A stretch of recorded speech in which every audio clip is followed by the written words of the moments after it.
Hello, everybody, and welcome. Oh, wait, it's not even up. Give me 1 second. Oh, there it is. Okay. Hello, everybody. Sorry, the vertical stream is all screwed up, and I will be fixing that here in a minute once I'm done talking. Before we get started today, I do have a couple quick announcements, starting with number one. You're already watching this. This is our monthly crossover with our good friends over at the Dungeon Dunces, Alex and Cody. Thank you guys for joining us. Thank you, Alex, for giving me an opportunity to play and not actually sit in a DM chair like every other freaking day. But speaking of that, this Friday, I get to continue playing in Emery's game for our monthly sitting around a real table, rolling real dice the way D&D was meant to be played in-person event. That's this Friday at 7 p.m. Eastern time, 6 to our central friends over there. So tune in. And Emery will be running us through. Do you want to give a quick little one sentence synopsis of what we have going on? Yeah. One sentence. This will be easy. 6 survivors of the convergence, what was going to be the end of the world, are requested to band together on a mission that hopefully makes sure another convergence doesn't happen again. Awesome. Thank you for that. So tune in for that. Also, go over and subscribe to the Dungeon Dunces pages at both YouTube and Twitch. It's youtube.com/@thedungeondunces and twitch.tv/thedungeondunces, correct? I believe so. Awesome. So go check them out as well. Also, one last thing that I want to say to everybody. So I've been running these rerun streams on Twitch over the past 4 days. And unfortunately, I've been, at the physical, actual adulting job. So I haven't been able to watch the chat throughout the entire thing. But holy crap, today we were rated by Legends of Avantris, and there's 700 viewers. So thank you to Legends of Avantris specifically, and also everybody who enjoyed the chat, enjoyed the stream, enjoyed the reruns. Come check us out when we're actually here, and we'll talk to you. I'm sorry that we weren't there when you came in, but thank you to all the people who hung around and watched the reruns, and thanks to all the new follows we got from there. So that's pretty awesome. All right, I've talked enough. Alex, over to you. I think you've pretty much said. Sorry, Scott, you got to do your thing first. I forgot. Scott's got to do his thing, and then we'll go to Alex. Sure, my thing's very important because it's the best way to support those natural ones. We have a Patreon, patreon.com/thosenaturalones. Please check it out. Check it out soon. There's going to be lots of changes to it, just like there's lots of changes to our appearance here. We've got a website, et cetera, et cetera, et cetera. Lots of work being done. We're lowering the base level. We're going to have Discord access for anybody who wants it. Changing all the levels around. There's still a weekly shout out. So once again, thank you, Lesson 4 of Marlive, for your continued support. Please check it out. Updates to come really soon. We're still issuing everything that we have been for 3 years now until that update, and then we'll continue past it. Please check it out. Patreon.com/thosenaturalones. Thank you. One last thing. If you are one of the one people in the vertical stream, please switch over to our horizontal. I am going to have to drop the vertical stream tonight because I didn't set everything up correctly because I suck. All right. So vertical stream is going to drop in about 5 seconds. Just go right over to youtube.com/@thosenaturalones for the horizontal stream. It's a better experience anyway. So go there. All right, Alex, now I think for the Dungeon Dunces, can find us at we are currently writing. Alex, am I cutting that? Cutting out. Yeah. Is that any better? So far, yes. Okay. Currently we are running crooked, so you can not better. It's not better. Okay, hold on. Yeah, your threshold seems to be. Hey, Jester. Hey, Widget. Is that any better? It's not until you talk for a long period of time that we can tell. Okay, I guess we'll try this out and see if it gets any better. Good. Yeah. Okay. You sound good right now. All right, let's try this again. So last time on Those Natural Dunces, you guys went through the carnival and trying to find any of these missing children. And so far, you haven't had a whole lot of leads, but where you went through, Cody, you might have to do push to talk.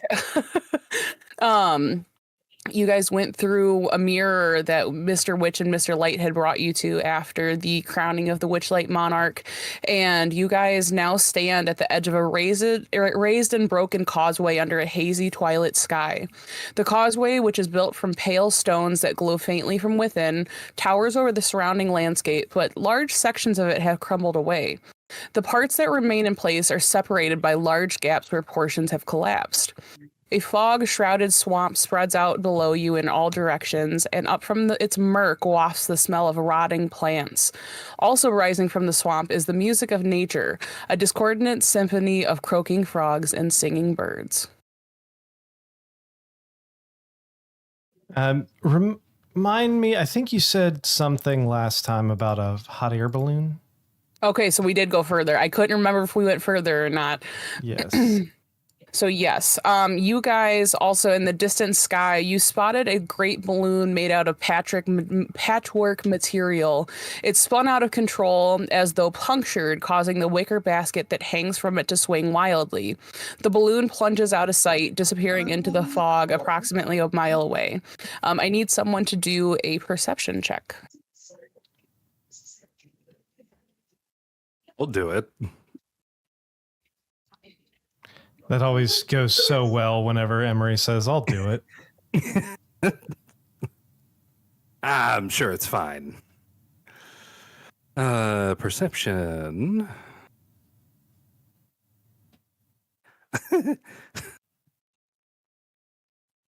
Okay. Hey. That's a 19 on the die for a 17. It's still met, so you're good. As the basket was falling into this slanted tower, you could almost see the top of a tower that looks like it's cocked to the side. But in that basket, you almost look like you spotted one of your old companions that you guys haven't seen in a long time. Anyone see who's in that hot air balloon? There's a hot air balloon? Oh. Yeah, that hot air balloon, as I point to it. You know, there's And a it's lot just of like good spinning things out of control. you can inhale from a nice balloon. Whoever it is looks like they are probably in some distress. All right, you guys got to figure out how to make it down. How tall is this bridge? I believe it is 150 feet up.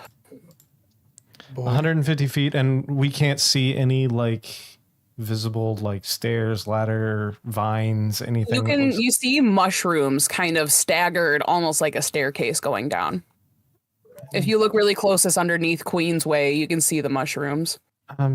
I guess we can try going down those. How close is the closest mushroom? It's pretty close. You guys would be able to hop down to it with a athletics check. Okay. You know what? Why not? Oh, what's the worst that could happen? Athletics. Oh, I have a -2. That's the worst that could happen. Oh, that's a 5. Oh, no. So you guys have to do an athletics check. I think it's 8 times, and the DC is 13. For every one you miss, you have to take a D6 of damage. Oh. Well, you're taking 14. Nope. Well, yes. So if 13 or over, you guys pass. So you have to do it 6 times or 8 times. Sorry, and then it's a D6 every time. And then Gertrude will wait. Will be introduced. I'm going to, after missing that first one, I'm just going to step right off and cast Featherfall on myself. Okay. Anybody else? Anybody else want a quick way down? Please. All right. Because I think I can choose up to 5. I can 1, 2, 3, 4, 5. I can get all of us with Featherfall. Okay. You all gently float down. Fuck these mushrooms. Let's go the quick way. I'll still take my D6 though, since I failed. That. Okay. Oh, of course. I rolled a 6. Fucking fantastic. Of course I rolled a 6. Also, I apologize in advance if I sound like I'm drunk. The numbing from the dentist still is not wearing off. Oh my God, you're from the dentist? Yeah, unfortunately. And literally, I can't feel any of this. Fantastic. So having a great time. Alex after yeah. dentist. Thank God I'm not drunk. Widget. Why athletics when you have wizard? True. Very true. You guys land into this thick mud, and sticky mud squelches beneath your feet. Tangled mangroves grow out of pools of rippling water, half hidden by the thick fog and purple mushrooms that cling to rotting logs and stumps scattered throughout the marsh. Crickets that glow like fireflies chirp serenely before they're snatched out by the air by the tongues of hungry frogs. Coming from one direction are several voices joined in a marching song. The singing grows louder as 6 bipedal rabbits, oh my God, wearing clothing emerge from the fog. 2 of them tug at the reins of a giant snail, and others carry clubs and slings. And the song goes as follows. With sticks and stones we'll break your nose, we'll beat you blind and steal your clothes, but none among us can compare to the wily swift and stand-up hare. Scarf that's glorious, thief notorious, his deeds are truly meritorious. With a wink and a grin, he'll show his cunning, a flash of his scarf, he'll take off running. Quick as a bolt, his long scarf trailing, gasping, grasping, you'll end up flailing. You'll pout, you'll moan, you'll huff, you'll sneer, thanks to Adgan Lawnscarf, brigand prince of Prismere. Pretty bunny. How many did you say there were? So you guys are seeing Just a six Heron brigands, Heron gone brigands. Are they approaching us? No, they don't even see you. They're just marching through and singing this song. I'd like to try and pet him. Oh boy. You approach one of them and you kind of reach out your hand and they go, "Oi, what are you doing?" Pretty bunny. They smack your hand away. I'm gonna try again. Tiny. Maybe we ask before we put hands on them. Oy vey. One brigand comes forth and she introduces herself as Jebek. And she says, "This is a robbery. If you resist, we'll beat you black and blue." Wait, we're being robbed by bunnies? You are being robbed by bunnies. What if I already am black blue? I'm going to. I fucking hate the Feywild. Yeah, I don't like it here either. I'm gonna step forward and cast. You're gonna see these like the skin and everything kind of darken slightly, and the face go black as these like weird black, like shadowy tendrils appear, and the voice is gonna get slightly deeper. It's like, how about you leave before we turn you into stew? And I'm going to cast fear. Okay.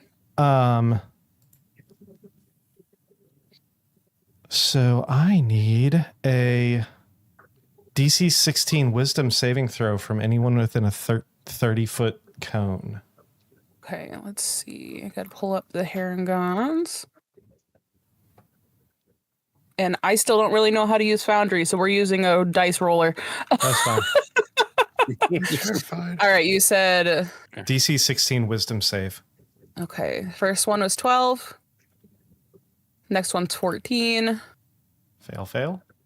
The next one is 11. Fail. The main one is 17.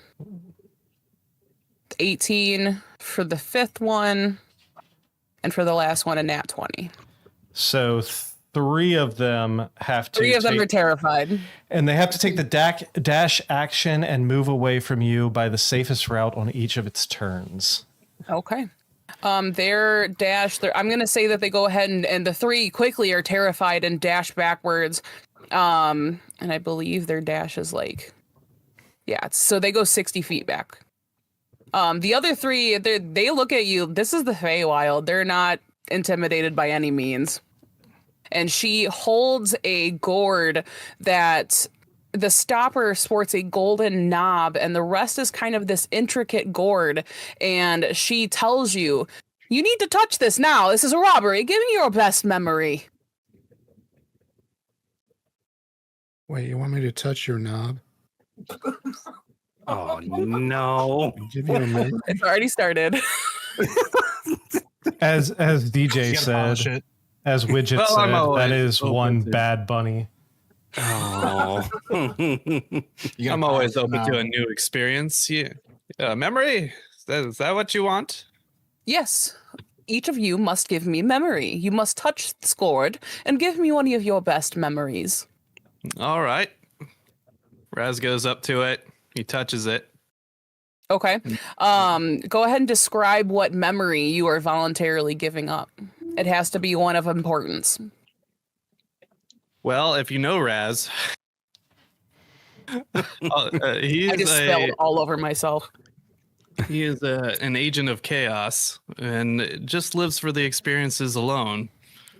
It's hard to say which one was the best. You know, he could pick from one of the many random orgies or drug-induced escapades, his newfound love of tomato-based liquor. I forgot about that. But instead, he thinks back to the thing that got him started, the thing that set him on this path of trickery and nonsense. He holds out a finger to the rabbit. Pull my finger. Oh, Jesus criminy. Wow. Do you have push to talk on? No. Oh my God, I don't know if anyone, he was losing his shit over here. Okay, so you're not technically giving her a memory then, correct? Well, it would be the memory of the joke that inspired his actions. Okay, she looks at you kind of weird, but she takes it and then she goes to the next person. All right, next memory from one of y'all. Fucking way. We're just voluntarily giving away No memories. fucking way. You're not messing around with my head. You think you're going to rob Tiny? The echo was perfect on that. So are most of you refusing? Yes. Yeah, All right, absolutely. roll for initiative. I'm not. You got to start a combat encounter. In, I don't know how to do that. do you have the actors in? If you in the right hand side, you see the list of things that go up and down. The third one down, it should say actors. Looks like a little person. It should pull up the. Is there the? Oh, I see. Do you see the Herringun Bandits or whatever they are in there? No, but I'm gonna look them up. Does Raz have to participate in the conflict? No, you're good. All right. Raz is just kind of kicking his feet up on a stump, you know, hanging out. Gertrude's not in this yet, right? Not yet. We're getting to that. Sorry. No, you're good. I just wanted to make sure I didn't need to roll for initiative. No, you're good. All right. We're just gonna use these little tracker dudes because I don't know what I'm doing. It's fine. How far away is the balloon at this point? You guys are pretty far out still. You are just at the bottom of the bridge. Okay. Oh, they're little butterflies because I didn't change it from last time. Then if you click on it, there should be a little icon in the bottom right of it that looks almost like a shield and sword or something like that. Like shield and sword or cross swords or something. You guys expect a lot out of someone who has the IQ of a potato. No, we're good. It's good. We can roll. Okay, I'm so sorry. No problem. You got it. There's 6 of them. Three of them ran away, right? Oh, that's right. So there's only 3. So let me get one more fucking butterfly on here. One more. One more. I rolled an 11 for a 10. Damn. All right. So everyone needs to roll for initiative except Gertrude and Raz. Oh, that pen is Gargo. I got a 23. And sorry, audience, I don't have a battle map, and I don't think we're really doing much of a battle map anyway. Sorry, they're dealing with the Dungeon Dunces, and we really hold dunce in the name. So no worries. All right. So we said, oh my God, I forgot. It's been so long, I've forgotten names. So Thalen, what did you have? A 10? Yeah. Okay. Tiny was what, 23? Okay. 23, nice. The rest of you? Yeah, I got a +8 to initiative. Woof. I've got a -1. Oof. Artori has a 14 roll for Okay. initiative. Okay. And NyQuil? 10. Okay. Did I? Medicine boy. Alex, just so you know, on the screen, I'm going to give myself back 1 first level spell because I accidentally used a spell you're slot good. for Featherfall when I should have used my free action for Featherfall. No worries, that's fine. All right, let me get the. Oh God, I forgot that we started you guys at level like 13, so I have to completely change these encounters because you're supposed to be level 2. Yeah. Because we decided last minute we're continuing this. That's all right. I'm still spec'd for a fucking carnival. Wait, are we? Oh shit. Emery, we didn't import the characters. I'm still level 12 in Foundry. Oh, I'm running off Beyond because I realized that at the Yeah, start. that's fine. I'm gonna Yeah. pull up Beyond and just run off of that. yeah. All right, so that being said, Tiny, you get to go first. So we're just going to go off of Brigand 1, 2, and 3. Make my life easier. Okay, We so didn't, Tiny's gonna pull out his vicious great axe. The only thing that it is if I get a nat 20, it's just an additional 7 points of damage. So So vicious. that is a dirty 20. Hits.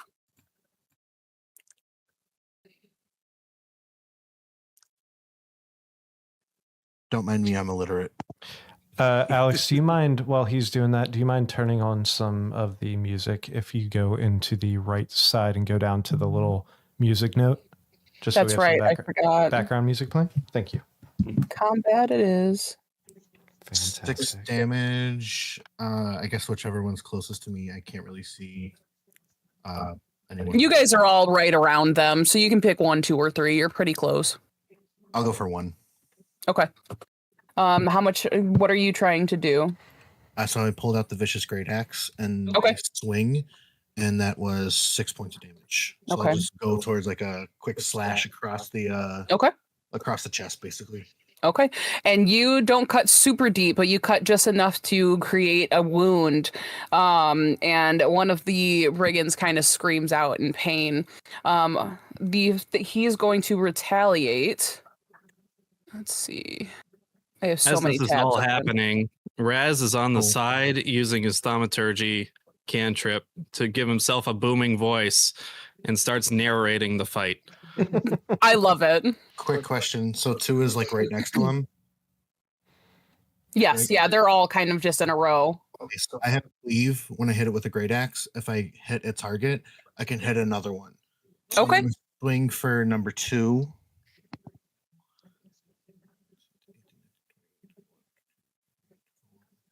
$24 to hit. Hits. That would be 13 damage to number 2. Okay. All right. Number 1 is going to Damage try roll to. from Tiny. Oof. Remind me not to anger that guy. Number 1 is going to try to hit you with its club. And does a 17 hit? It hits. Okay. still level 12. Wow, I rolled like shit. You take 7 damage. Okay, He's gonna go well, ahead and try to little guy hit out. you in the knee, and he's gonna swing his club right into your knee because that's about as high as he is. And it feels like someone's stubbing their foot into your shin. Okay, with that, I'm going to use reaction to use retaliate. So Okay. that's just if he hits me, I hit him right back. Okay. 15, 16, 17, 18. It hits. 10,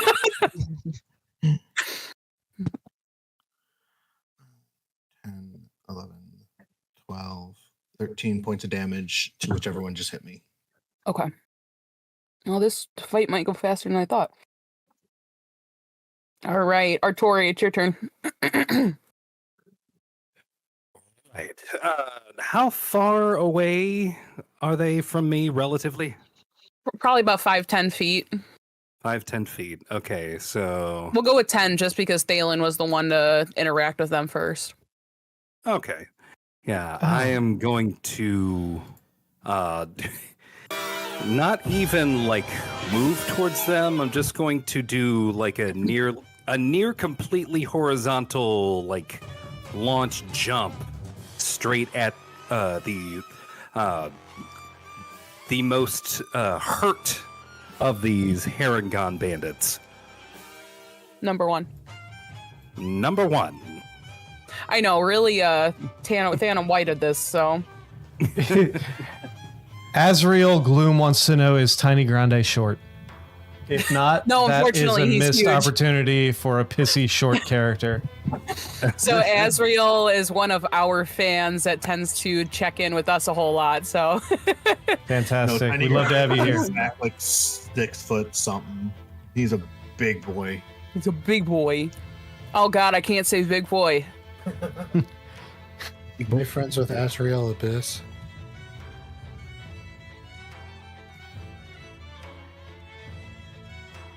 All right, Ortori, what was the total to try to hit? Total was a dirty 20. Okay, hits. All right. No, it doesn't. I'm just kidding. Like, oh, come on. Let me have this. After your, what, 4 or 5 levels of exhaustion? Oh, God. How much of that do I still have? You went in the Feywild, different rules. Fair. That's entirely fair. Things are a little weird out here. Okay, so with my special launch ability, that's going to do a little bitty extra damage. Let's see. And let's see.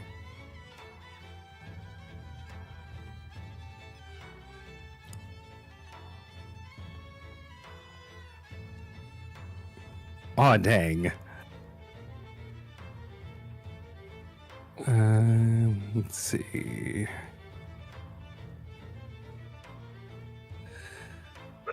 So we're looking at a total of 15 Okay, piercing damage. all right. Hey, Code.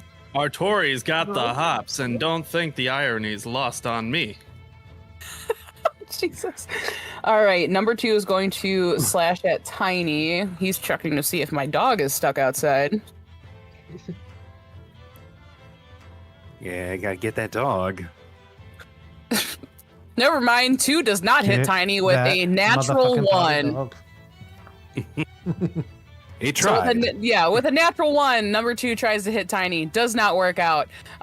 He goes to swing with his club and realizes he's too tiny. That being said, which with the irony there, Thalen, it's your turn. Or as Azrael says, Big Chungus. Bugs Bunny, Big Chungus. All right. Azrael, I love you dearly, but keep it toned down in their stream, okay? No, don't. It's fine. You're fine. Unhinged, our unhinged fan. How far away from them did you say I am currently? You're like right there in front of them, so maybe 2 feet. Oh shit. Okay. And there's all 3 of them right there in front of me. Yeah. So if that I'm changed. gonna draw this out for you. All right. We're gonna say I'm just gonna move myself here just so I can kind of All Get an right, idea. so this is really bad, but you have Tiny, Thalen, and the 3 brigands. You guys are all right in one spot. Fantastic. All right. Hi. I apologize to those Natural One viewers that I am stupid with Foundry.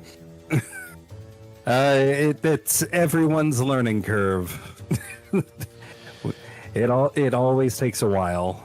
Well, you still explained it to me like I was 3 years old, and I still was like, what? Okay, you know fair. what? That was months ago. True. Very Can I do true. this? Can I do this? Can I do this? Hold on. I was not prepared. Wizard issues. Now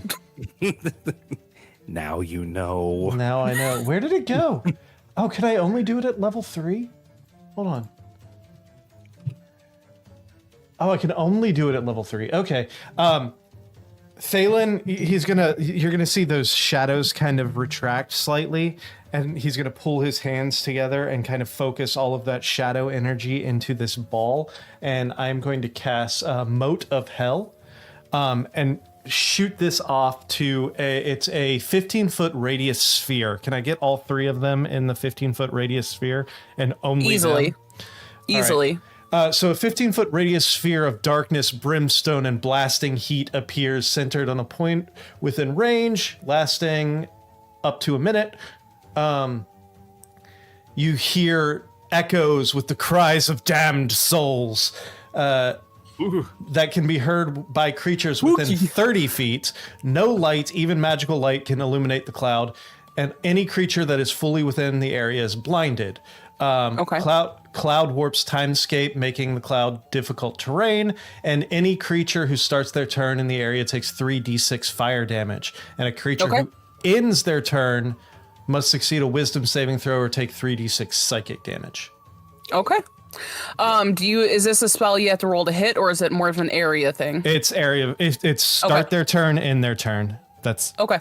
auto hit on those 2 things, and they're blinded, and it's difficult terrain. It's getting hot in here, folks. I think our tiny little. I'm gonna Right. do just so it's on the map. Perfect. Perfect. All So, right. like, right there. All right. So 3 is going to move about 10 feet that First way. thing he's gonna Yes. do is take 12 points of fire damage. Perfect. It's getting hot in here, folks. I think our mild little friend has a dark secret. All right. So it's going to take its slingshot and pull back these sharp, jagged edged stones and use a slingshot to range attack at Thalen 3 times. Oh Did god. I keep getting rid of my dice roller. Okay. So.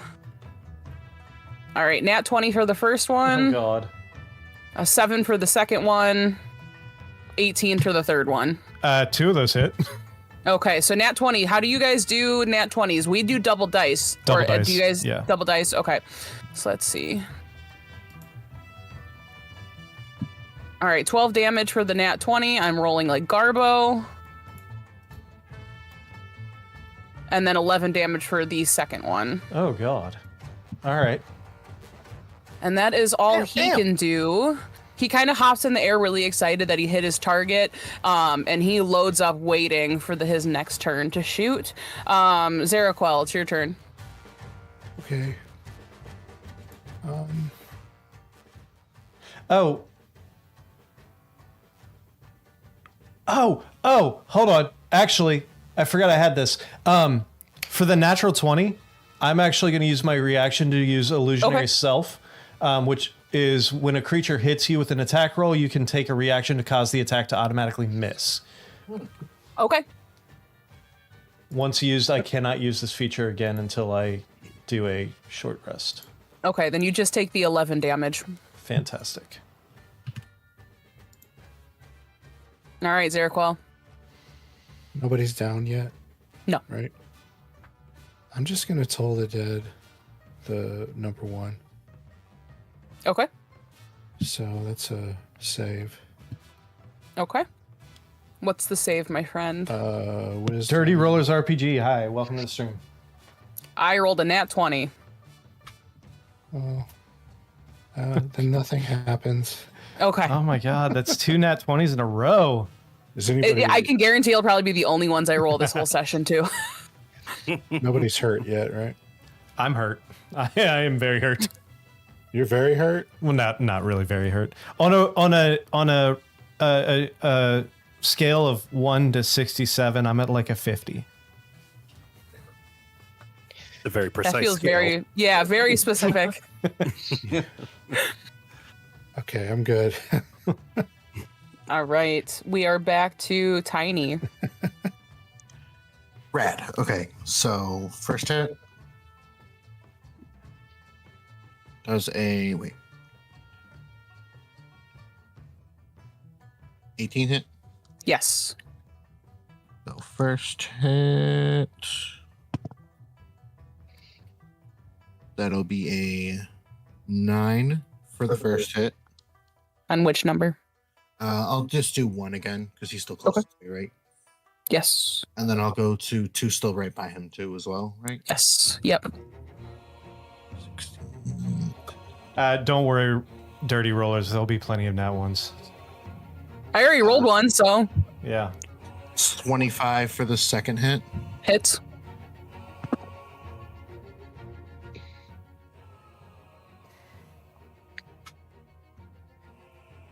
$11 damage for the number 2. All right. You know what? I'm gonna bonus action rage. Okay. All right. Number 1 is going to retaliate at you and swing his club yet again. I wasn't done. Sorry. I forgot I have 2 actions. Oh, okay. So I'm going to I really got to level these encounters different. do it again. To be fair, you're on a 2-character handicap. 30, 20. Hits. 9 damage for number 1 again. How do you want to do that? So for the last swing, he's just going to swing straight down and split him right down the middle. You watch as its 2 ears that were perked up slowly fall backwards and out as it splits in 2 and falls to the ground. Okay, so now I'm going to do number 2 again with the cleave. Fatality. 21 to hit. Hits.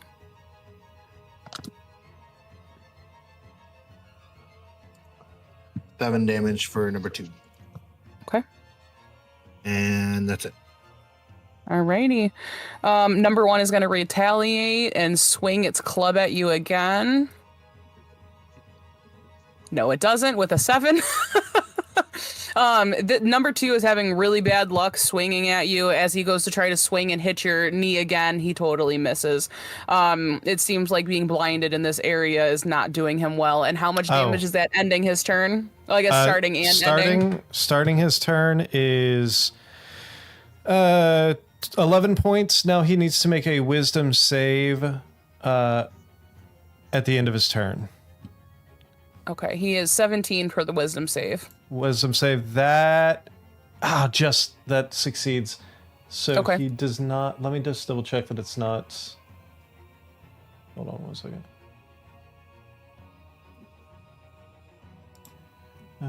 Take a creature who ends their turn must. No, that's save or suck for the end. So just the 11. Okay. Somebody get this Artori. rabbit a step stool. Artori, it's your turn. Okay. How many? Is 1 been killed? Yes, number 1 is gone. Okay. Going to move on to number 2. And I'm going to launch again, only my trajectory is going to be way more vertical this time.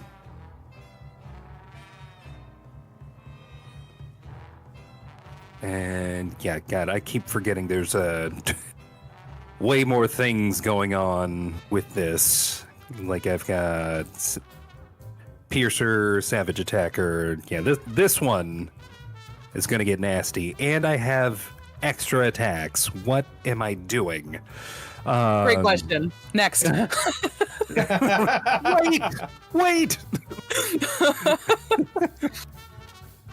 Okay, so first I'm going to jump.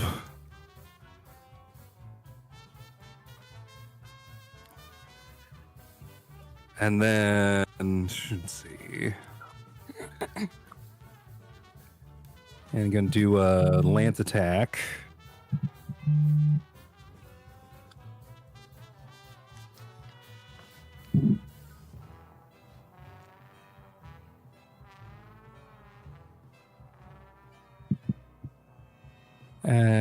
How does a 24? No, I'm just kidding. Yes, yeah, No. it hits. One of those non-Newtonian rabbits. All right, so I'm gonna do the damage from that, and then okay, that's Witchlight is a blast, Dirty Rollers. It's so much fun.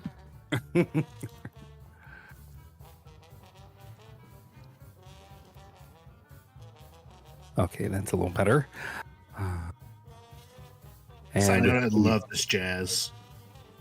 It's under combat. Okay, I just clicked what they had. Hey, it's fine. It works. It's perfect for Feywild combat. You're right. You're right. If only it could go a little more Benny Hill, that'd be great. give it time. It's like Cuphead.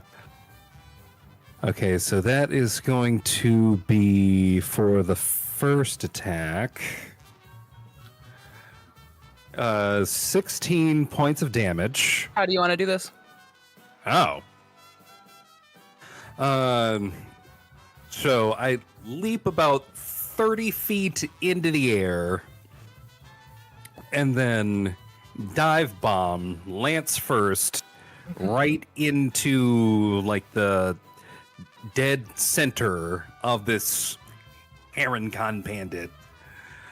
And I slam so hard that this bunny pops. You hear the crunching and squelching of bones and flesh as it pierces through.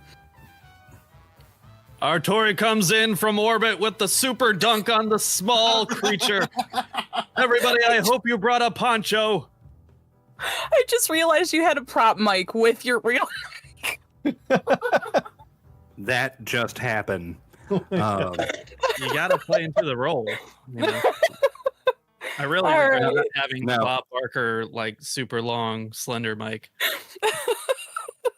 All right, No, Thalen. I it's your- have Oh no, two- sorry. Yeah, you I have have- more. 2 more attacks. The last one, I'm just gonna run up to him and poke him twice. Era from our group said Heron-Gon kebab. Oh no! I didn't take the Heron-Gon off the end of this lance, so yeah, there might be some skewering happening here. Are you entering the circle? They're in the circle, aren't they? Yeah. 1 and 2 are in the 1. No, sorry, 1 and 2 are in the circle. 3 is outside of. Oh, 3's the one outside? Yes, Okay, never yeah. mind. Okay. Never So- mind. How's a 26? It hits. Okay. Cult leaders be like, are you entering the circle? Oh. Somebody watched our, That's what D&D is. yeah, It's a cult. it is. Oh god, I'm about to have a satanic panic. Oh, maybe Scott, panic, this get can those be down. the cult lair infiltration team. Dang. I'm really convincing when I want to be. I'm just saying. I don't think she caught it yet. It's Okay, very hard to find us. Yeah, it is hard. Oh no. God damn it, you two. I don't want to know. Don't make Just- me just- say it over the mic. Acronym: Cult lair infiltration team. Yeah, I'm gonna use the piercer feat to re-roll this damage. I forget what character I was playing when I cast Mode of Hell, Nick, and you were like, "What the fuck is that?" A 1? It was I got a Halloween, one wasn't twice. I don't know how, but it happened. it? Wow. Yeah, it was Halloween. So that is a 7 for the second hit, and then final hit.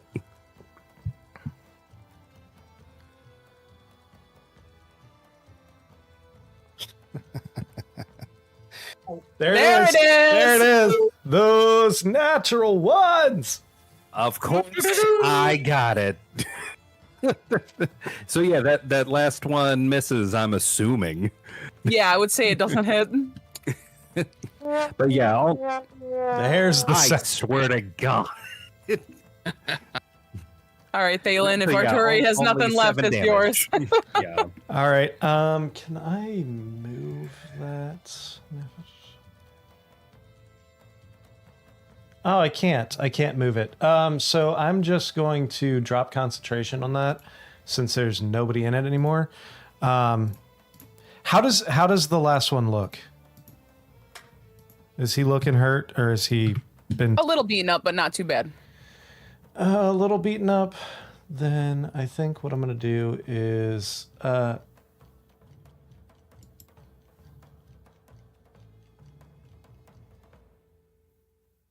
I'm gonna take that mote, the energy from that mote of hell, and kind of pull it through the air over to him and cast immolation on him. Okay. And you're just gonna see these flames burn and writhe around him. I need a dex saving throw as I cast immolation. You might not like me for that one. Oh no. Oh, it's a Burn, bunny. baby, burn. Uh-oh. 22. 22. All right, so you take half damage. Okay. 8d6. So 28, so you take 14 points of fire damage. All right. And you watch as his fur kind of becomes singed and he kind of screams in pain a little bit. And the burning target sheds bright light in a 30-foot radius. I would assume so if he was on fire. Yeah. All right. That's all I got. All right. At the end of each of his turns, he can redo this or do the saving throw again. Or wait, Okay. no, that's on a failed. Sorry. Never Okay. mind. That's only if he Okay. fails. All right, go. Awesome. All right. He is going to retaliate at you and shoot 3 more on his sling. First one's a 5. Miss. Second one's a 2. Also a miss. Third one's a 13. Shield. Okay. Then you are safe. That being said, he kind of tries to brush off some of the singed fur, and you could tell he's like really upset that he missed. And then Zeroqual, it's your turn. I'm just gonna tell the dead again. Okay. Wisdom. It's a wisdom save. Yeah. Go ahead and roll 20. It's fine. 11. Okay. They've been hurt, right? Yes.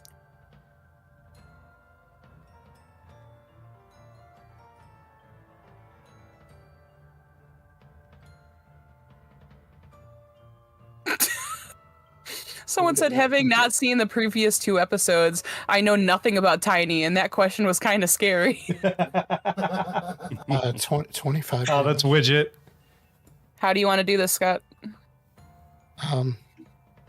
Very, very delicately. Like, What, you don't want another kebab? no. I'm not sure that they're real, so yeah, I just cast it and hope for the best. Okay. Is anybody else hearing bells? You Don't- watch as he tries to fold his ears down and We cover can't his in this- head, and he this world. squeezes his head more and more and more until he falls to the ground dead. All right. Oh, poor little guy. I almost feel bad for him. Anywho, great job, gang. Did you enjoy your sit down? Yes, it was quite lovely, actually. Great. And with that, I drop the booming voice and just throw up some hand fireworks. It's just a little flourish at the end. All right. Let me find here. Locations. Okay. You guys head to where you think the balloon crash is gone. There's nowhere more as I'm trying to multitask here, which I'm not good at. Okay. You guys head to where you think the balloon fell from. And as you do, you march through the swamp, your feet kind of getting stuck. There's sticky vines wrap around your feet. You're constantly getting stuck. And you're not sure of how to really go about this terrain. It's very different for you. And you come across a crumbling stone tower that rises out of the swamp, leaning at such an angle that it threatens to keel over. Black brambles surround the base of the tower and cling to its lower half. Hanging from the crenellations on the lower side of the tower's peak is a large woven basket at the end of a tangle of ropes and tattered fabric. The basket dangles 30 feet above the surface of the swamp. You see that basket kind of dangling, and you see what looks like the top of a cage sitting in the basket. Hello? Psst, you there. I need your help. Who are you? Shh, you'll wake it up. I'm in a bit of a bind, as you can see. I, Sir Talavar, one of the Summer Queen's loyal servants. I ask that you free me. You see, I was in the midst of a daring escape from the vile Bavlorna Blightstraw when our balloon was set upon by an ill wind and set plummeting to its current unfortunate location. My pilot, the Honorable Wigglewog, did not survive. I've been trapped up here for a while now. If you could help me, I must tell my queen of the fall of Prismere. There's also another person up here that seems to be unconscious. No, all about ill winds. I used to have a joke for this. How high up are they? 30 feet. Can I just start climbing? Try and help him? Yes, but I need... Never mind, that's for a different section. We're good. Yeah, if you want to start climbing, you climb up the slant, and it's fairly easy to do because at such a slant, it gives you an advantage. And as you look into the basket, you see this... why did it just shit out on me? You see this very small dragon in a cage, and he looks very dapper. He has a nice little mustache. And you see a character, someone laying in the basket who looks very familiar to you. It's someone who you guys were traveling with before you decided to go to the carnival. And you also see a dead bullywug. I thought we lost you. Gertrude, you are now just waking up. Your head hurts. The world is spinning a little bit. You don't remember how you got here or where you came from, but you just remember little flashes of what was a bullywug village. My, I just had the most craziest little dream I've ever had in my entire life. Hey, do I know you? Well, I sure hope so. We were traveling together. You look familiar, but I'm just so old and decrepit. I can't remember for the life of me. You must keep your voices down, you two. There's two serpents asleep in the brambles just outside the tower door. If you awaken them, they might put the squeeze on you, or worse, devour me. Awaken who? So he tells you about two serpents that are asleep within the brambles surrounding this tower and within inside. From 30 feet down, I'm going to stage whisper, "Oi, maybe you want to keep it down." Keep what down? Oh, no. And Tiny, now that you're closer, you see that he's a violet fairy dragon. You said the dragon is trapped in the cage? Yes. Can I try and break the cage? If you want to, but that would be very loud. What did he say his name was? Sir Talavar.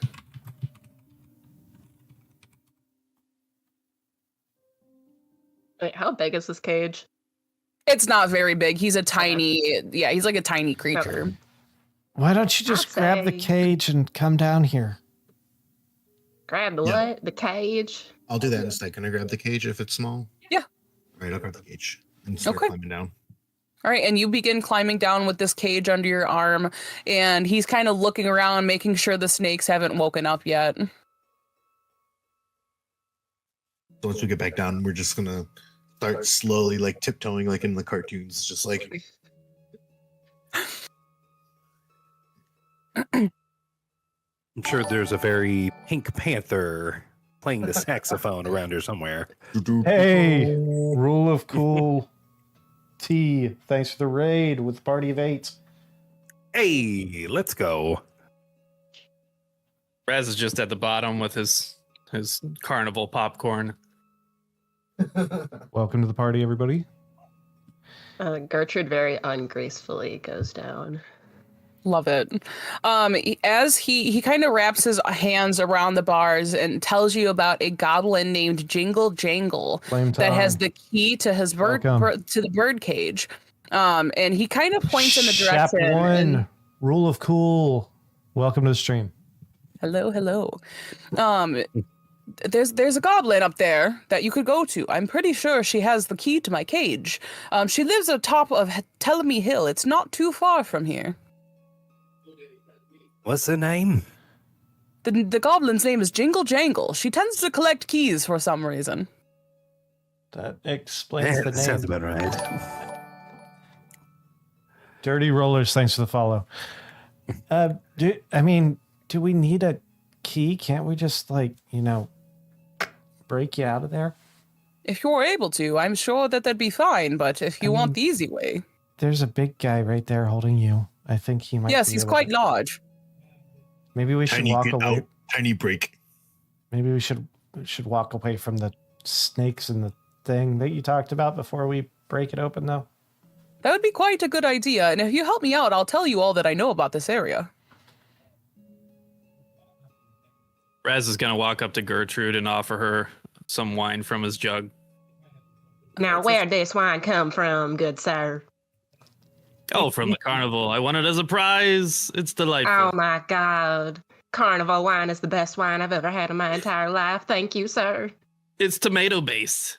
Tomato base. That is my absolute favorite. Well, please. This is canon. She's vibrating with excitement. She is spilling as she holds it. And I'm gonna do a very. Wait. I hope I get the shakes like you one day. Oh, it'll come. It'll come if you keep drinking this stuff. I'm gonna do a very comically loud shush. Now, who you shushing, Sonny? You guys tiptoe out of range and are able to talk to Sir Talavar freely. All right. I think now we're safe to break him out. Tiny, you got this. Yes, I'm just gonna like rip the cage, All right, I need an athletics check. This is Sir Talavar, by the way. Sir Talavar. Gotta remember he has a sir. That will be a dirty 20. You are able to pry open the bars just big enough for the this fairy dragon to escape. Why, thank you. You are quite mighty. Me tiny, me strong. Me strong. What brings you folk to the Feywild? You don't look like those who would travel the Feywild. Yeah, It's here for a we're- good time. What he said. Well, have you heard of a hag called Bavlorna Blightstraw?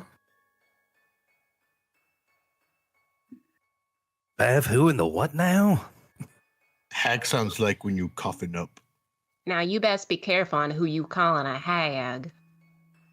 Yeah, that's not very nice. If you guys don't remember, you have heard of Bavlorna a few times. and she is one of the culprits that seems to be potentially stealing all these children. Well, I would stay away from the spooky cottage on stilts at the heart of Downfall. It's a bullywug settlement. The bullywugs of Downfall are quite courteous and welcoming, provided that one does not offend them. But Bavlorna has the ability to conjure minions that look like tiny versions of herself. No pun intended. Bavlorna has 2 sisters that she loathes. Together, these 3 hags form the Hourglass Coven. Using an artifact, they've frozen time in Zybilna's palace, trapping the Archfey inside. Well, I'd like to meet these hags and get to know them myself before I call them what you calling them. Well, if you meet them, I hope that you make it through, because it's not something most survive. Oh, I'll make it through, I promise. You do look quite experienced. I am. Well, thank you very much for saving me. I must be going now. I have to return to my queen to report the news that Zybilna has been overthrown by the Hourglass Coven. I have a quick question before go. What do you want, tiny large man? You say frozen time. What kind of sweet treat that? Oh, you sweet summer child. And he's just gonna fly away. So are we trusting the dragonfly from hell? The dragonfly from hell? You were the one who was summoning hell-like structures, sir. Don't trust anything around here. Tiny, you check your pockets and you find a +1 dagger with a note around it that says, "Your valor will not be forgotten, Sir Talavar." Signed, Sir Talavar. In your hand, it almost feels like a toothpick. It is meant for a small or medium creature. He's just gonna like put it in his mouth like he's holding it, like blade out, so that way if like he's moving, he can slice people with his head. Oh, no, big sir, that is so dangerous. Probably make a good toothpick, though. I'd be shocked if Tiny had any teeth left. Maybe just keep that pointed in the right direction. And what is that? It only gets pointed in one direction. I've heard that's you a don't band. know. That's what makes you beautiful. The only direction Tiny Grandes ever needed. One direction. I really like the thought of a bard group that's canon, and Tiny's just the #1 fan. Oh God! All right. So are we gonna go to this frog village, the little devil dragon? That reminds me, weren't we here for an actual purpose? Purpose dolphin? Find kids. Save kids. Are you serious? Save children? Did you really fucking say that? Oh God. Oh my God. Right. Something. Lives on the line. Yeah, lives on the line. You guys begin heading through this swampy marsh again, and around you rolls in this thick, almost fog. And I gotta roll for this. Sorry. This big ass guy having merchandise of an extremely attractive bard group deserves fan art.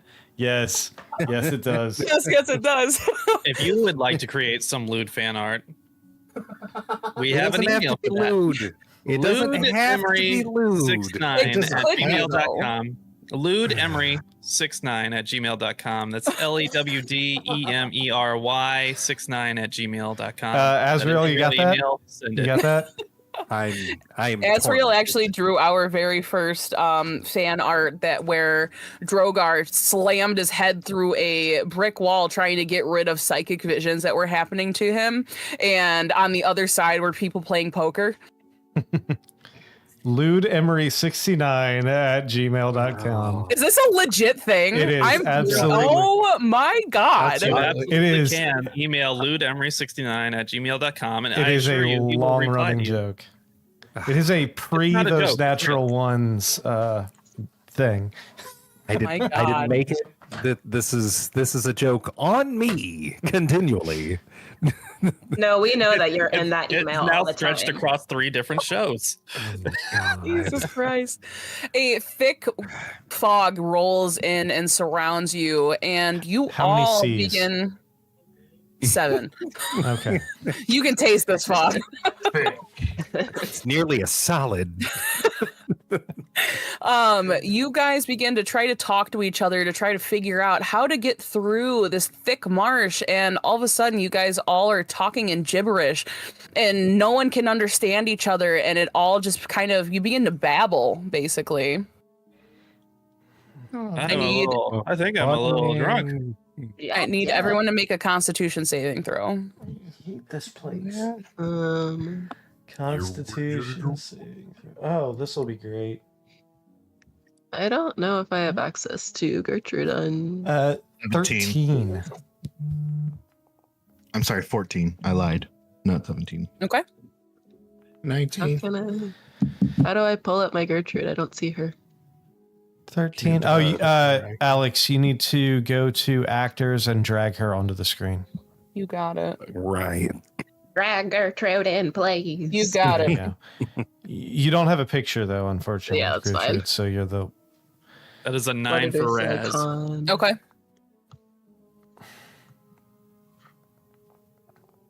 20. oh shit. Holy shit. If you rolled 14 or above, you passed. You slowly begin to, words slowly come out of your mouth and they're articulated after babbling for 10 minutes. Those of you that failed, this lasts for an hour. So What'd you It's- say? Sure. What? I think my hearing's going out. just so I those swear, of you that I think failed, I think I'm fucking losing it. those of you that failed, it says whenever the character speaks, their words come out as gibberish that only the character and others affected by the gas can understand. This effect does not impede the character's ability to cast spells that have verbal components. Okay. So Raz and I can understand each other? Yes. That's Yeah. it? No one else can. Yep. That's it. You guys can understand each other. That's it. What is it? No. So everybody else just sounds like babbling to us too. Yep. Nice. What is wrong with them? I hate this place. Now, I think they're Hey, speaking some whole different language that All I these don't people are know. lightweights. Did They you have guys one roll sip in- of tomato just wine in- and they just One start babbling sip. nonsense. Did you guys Uh, roll in Foundry? No, because Foundry still has us as levels 12, so we've been rolling. so on bad D&D at that. Beyond. I'm rolling on the Beyond app for mine. Yeah. You guys, the fog kind of clears up. Some of you can understand each other. Some of you cannot. And to each other that it just, 2 of them are babbling. 2 of the rest of you can understand each other. And only the 2 that are babbling have conversations, and you all look lost. You think that they have created their own language. Simlish. They are, they are in their own little world right now. And as you guys trek through, you feel the ground underneath you almost squirming and moving, and 5 mud mephits emerge from the muck around I you hate this place. and threaten to drag you down unless you can guess their favorite food. Can we understand them? Yes. So everyone can understand them regardless of Yes, yeah. Okay. This is the Feywild. My rules rule. I'm just That's kidding. fine. Fucking Feywild. God. Wait. It's your favorite food. Is there a clue? Nope. Is it Well, mud? What would a mud mephit's favorite food be? Is it mud? I mean, I'd say mud. Yeah. You're close. Dirt. mud pie. Not quite. Worms. Got it. Mud pie. They all Nailed. begin to cackle and they dive back under the mud. That was a Oh my god, terrible I hate this joke. fucking place. Don't you funny is talk about the most of swamp the like party- that. Most of the party didn't hear me say mud pie. They just heard me go blah blah blah blah. Right.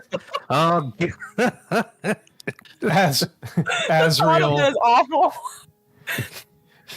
Get ready for grilled cheese and tomato wine. My favorite. Now it's a party. as you guys make your way towards where Sir Talvar pointed out that the Bullywug village was, you come across a tollway. A foggy marsh stretches out before you. Rickety causeways made of wooden planks form a wide web-like structure above the bog. I'm learning that W's are also hard to say while my face is numb. 300 feet away, many of these causeways converge on an enormous ivy-covered tree stump that rises a good 10 feet above the 20-foot-high fog bank that enshrouds it. Finally, we can walk on something that isn't gross. Step up on one of the closest, like, wooden pathways. Okay. Start, like, meticulously rubbing off my... I have prestidigitation. So I'm gonna, Maybe finish that sentence. You what now? Boots? You can't leave it there. That's Lewd Henry 69. No, That costs extra. Now, not again. Paywall for that. you better keep your lewd comments to yourself. Or keep your lewd comments to Lewd Emery 69. Write your lewd gmail.com. fan fiction to Lewd Emery 69. I never asked for this.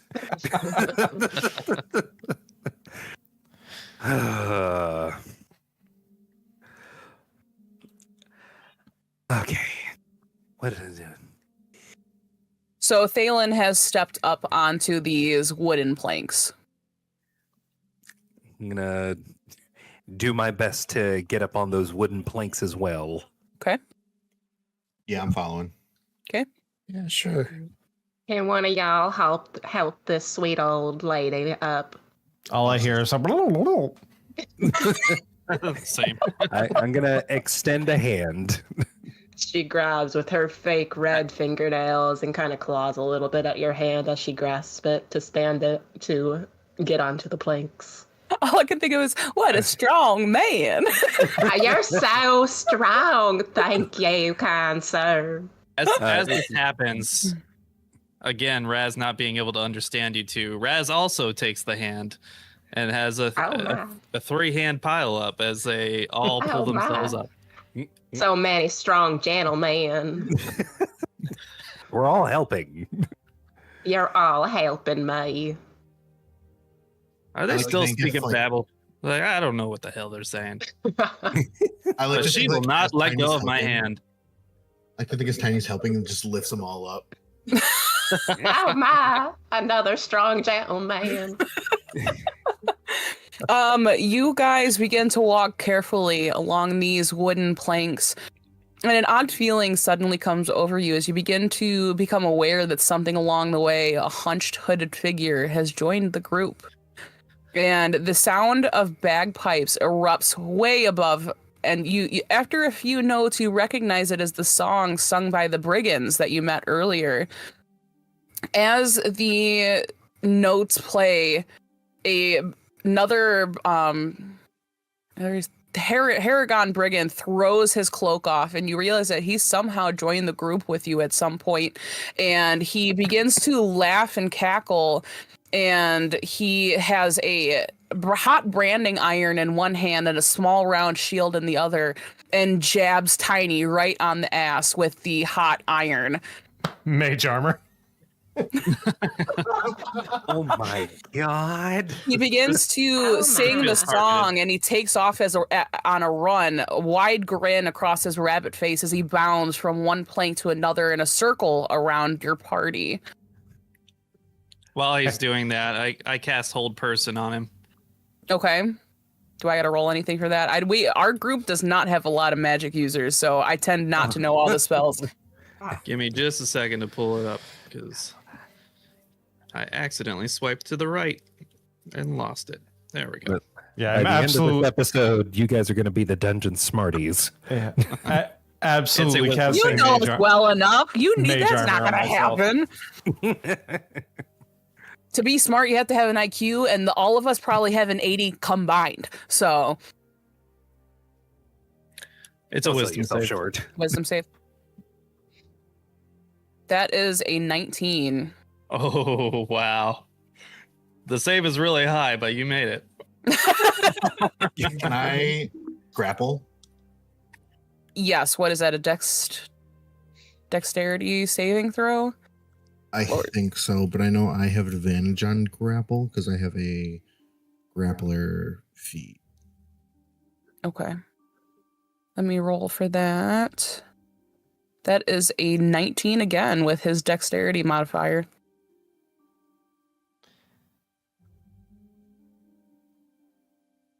Okay. So I think that would be if I was attacking him and like. Okay. I think that's when. Listen, we have not done any grapples since Jake was grappling all of his fucking enemies last time. Every fight we did, he would grapple and he would use the grapple and grab the enemy and use him as a weapon. Oh God. I too like to beat my enemies with my enemies. So did he actually like attack Tiny? He just branded him, so I don't know if that would be considered a attack. He kind of just poked him in the butt. Is there It's like more of a- singe? Like, is there an actual singe, like actual brand on the left on him? clothes, yes, but not on the his clothes. butt. Okay. Mm-hmm. Yeah, he did not push hard enough for it to go into his skin. Can I use that as in a sense like to react and like kind of swing back at him like with like an unarmed strike basically? And like try to grab him. Yeah, that's fine. Well, not like a grab, just like kind of like hit with like the fist basically. You can try. I'm gonna. Is it too late? Since I already did something, is it too late for me to assist him in a certain way for funsies? For funsies, let's go for it. That'd be a Okay. 26 to hit. Okay, yeah, you were able to. So that's just What Raz was going to do is lift up the back of his shirt where his carnival tramp stamp has been, inviting the God. rabbit to potentially brand him there. You got one of those too. Boy, we've all been to a carnival, haven't we? He goes to brand you next, and Tiny is able to swat him away. And before he lands in the muck, he is able to bounce off of the holes that lead into the mud, and you just see him hopping from causeway to causeway, and he is able to. It looks like he is specifically stepping in certain areas to give him the most height and reach. Is he So- like leaving? No, he's hopping around you guys, taunting you. Is anyone else see sick of this fucking bunny? You I'd see say a he's trying to really. provoke us. You see a scarf kind of wrapped around his neck, and you assume that this is Adgan Lawn's scarf. Oh, this is the guy that we killed as friends. What'd you kill of his?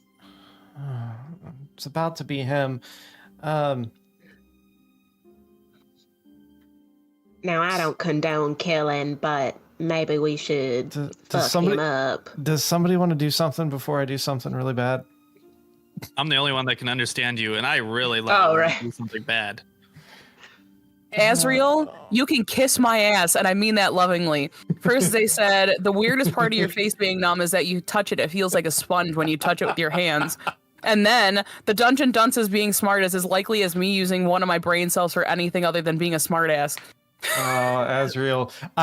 I hope you come back and frequent our stream. Come on Friday. Friday starting at 7 p.m. Eastern. We'll be sitting around the table. More chaos. Anyway, I guess I'm going to do something real dumb. This bunny's pissing me off, and I'm already on edge from this Feywild and everything. I'm going to look at it and cast Finger of Death. I need a Constitution saving throw. Let me see what the modifier is. 15. 15. That's a fail. Yep. Okay. Roll. Oh, wait, hold on. 30. So Finger of Death, that would be 53 points of necrotic damage.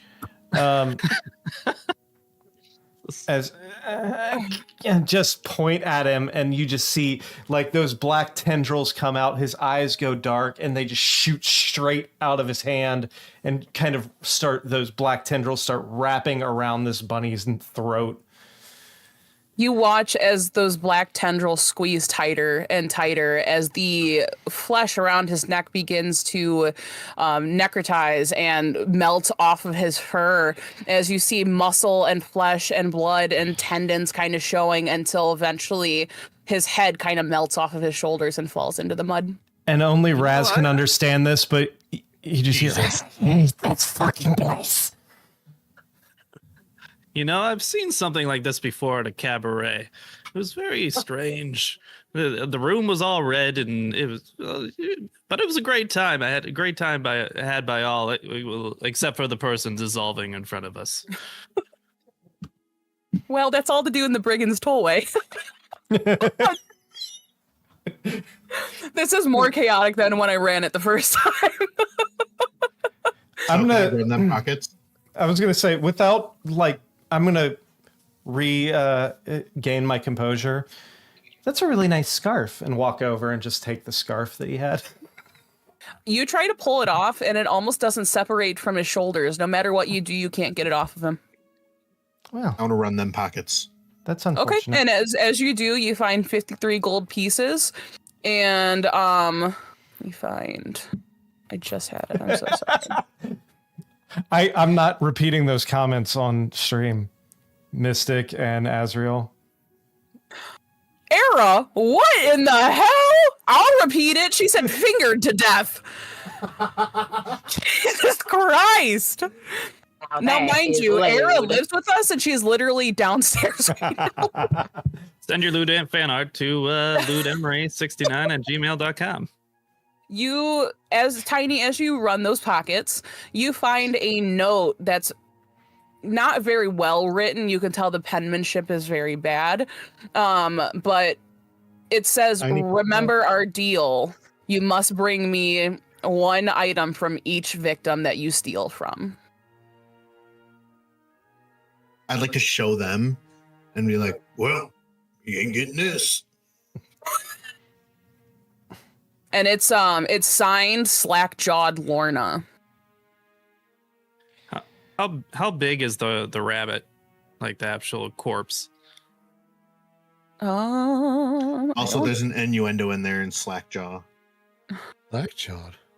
ludemery69. I believe he's only like 3 feet tall. 3 feet. Might Maybe be a little bit bigger. They're medium fey. It's on the borderline. Raz is gonna try to wind up the scarf and kind of tie it around his wrists and use them as like a yo-yo to entertain himself as we go down this boardwalk. I need a sleight of hand. Morality question also. Yeah, no kidding. What's your alignment? It's chaotic evil. Okay, that fits. Well, morality question. Is it cannibalism to eat them if we need food? I actually saw a video. What are we that. getting into? What's your sleight of hand, Raz? Give me just a moment here. Jesus Hey, Christ. Don. These poor people.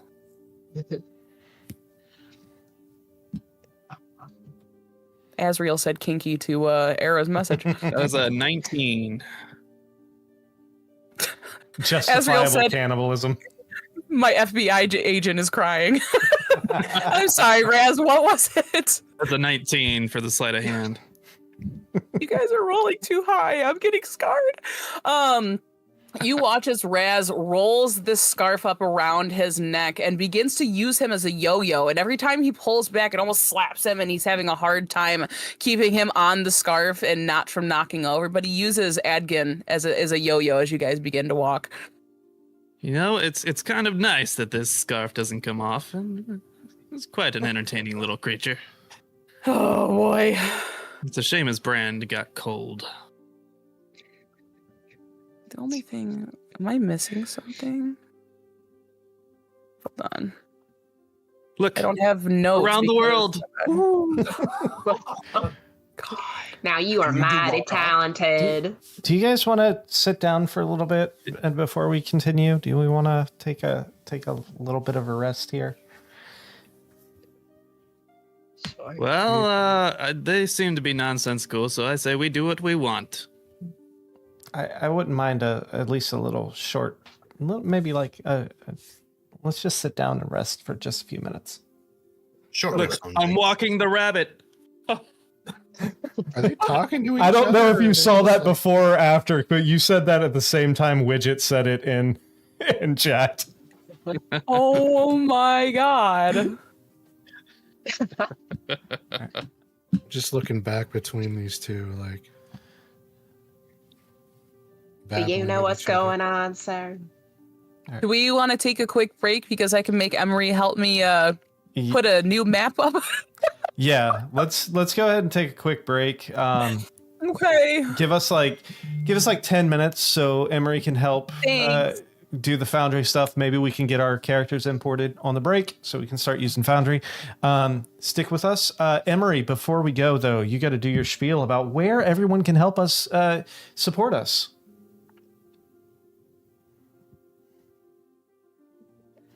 You're muted. You're muted, bud. While he's muted, lewdemery69@gmail.com if you want to send fan art. God Really appreciate it. Please damn do. it. He Okay. acts like he's got access to that email. I don't want it. Somebody else have it. It's automatically forwarded to him, though. So.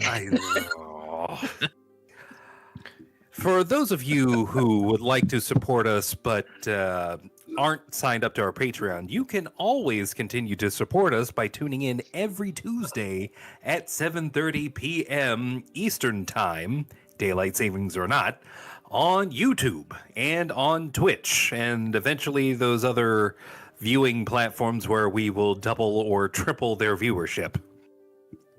You can always continue to interact with us on Facebook, on Blue Sky, on Threads, and on Instagram. Those of you listening to the audio-only podcast version of our show can, as always, continue to find our episodes wherever podcasts are spread out into the universe. And those of you who have an Amazon Prime subscription, you are given a free Twitch Prime sub that you can give to your favorite Twitch channel of choice. Why not choose those natural ones and put some of that billionaire money to some actually good use? No matter what you do remember to like, subscribe, hit the bell for notifications, and make sure that when you do, you hit all, so that way you never miss an episode. Share, sound off in the comments, tell your friends. Their episodes are good. You don't want to miss them. YouTube has a new function called Hype, which you can do for our older episodes. So if you want to go back and get caught up, remember to hit that Hype button so we can get more visibility and more people can join the party. Any and all engagement helps us out a ton, and I just want to extend that double that for those for I was going to say those natural dunces. I was going to say for the Dungeon Dunces who are gracious enough to lend us a DM so that we can play this game. A DM that has a numb face and can't seem to talk right today. You got it. and lend us a tiny over here too. Yes, lend us a tiny. Heidi Grande at your service. All right. Thank you, Emery. Give us like 10, maybe 15 minutes due to technical stuff, and we will be right back. They got.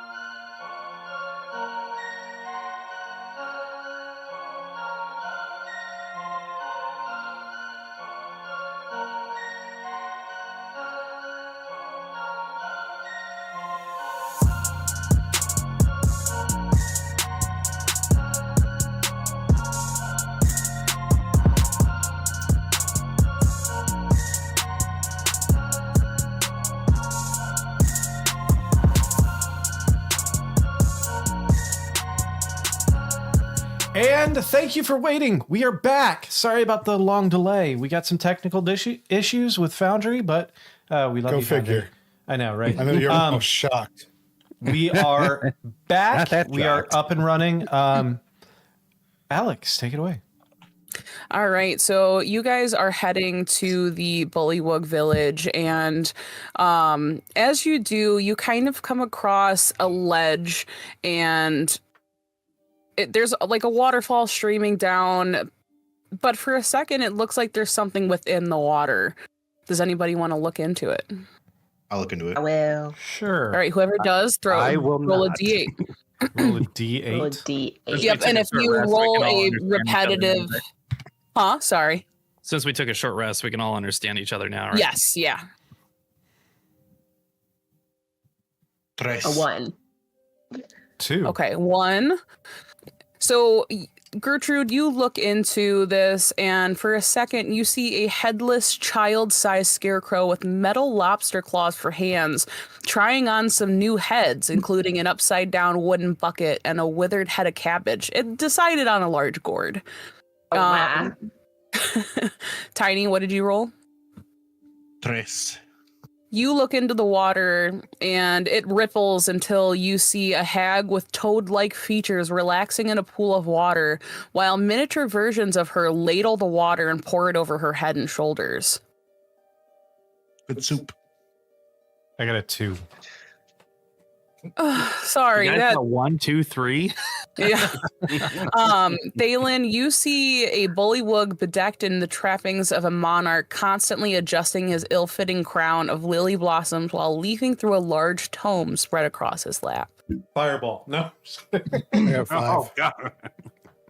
You look into it and you see a satyr whistling to himself as he reclines in a metal cage that dangles off the end of a boom over a lake. Oh my god. What was that? Oh, I just saw what you sent me, Zeraquil.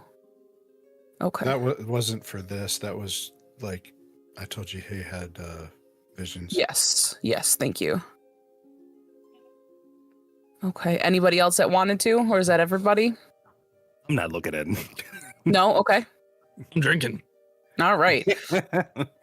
You guys kind of take a mental note of everything you saw, and right before you leave, you also see you see one last vision, and you see rows upon rows of severed bullywug heads all impaled on spikes, but they're chattering at each other.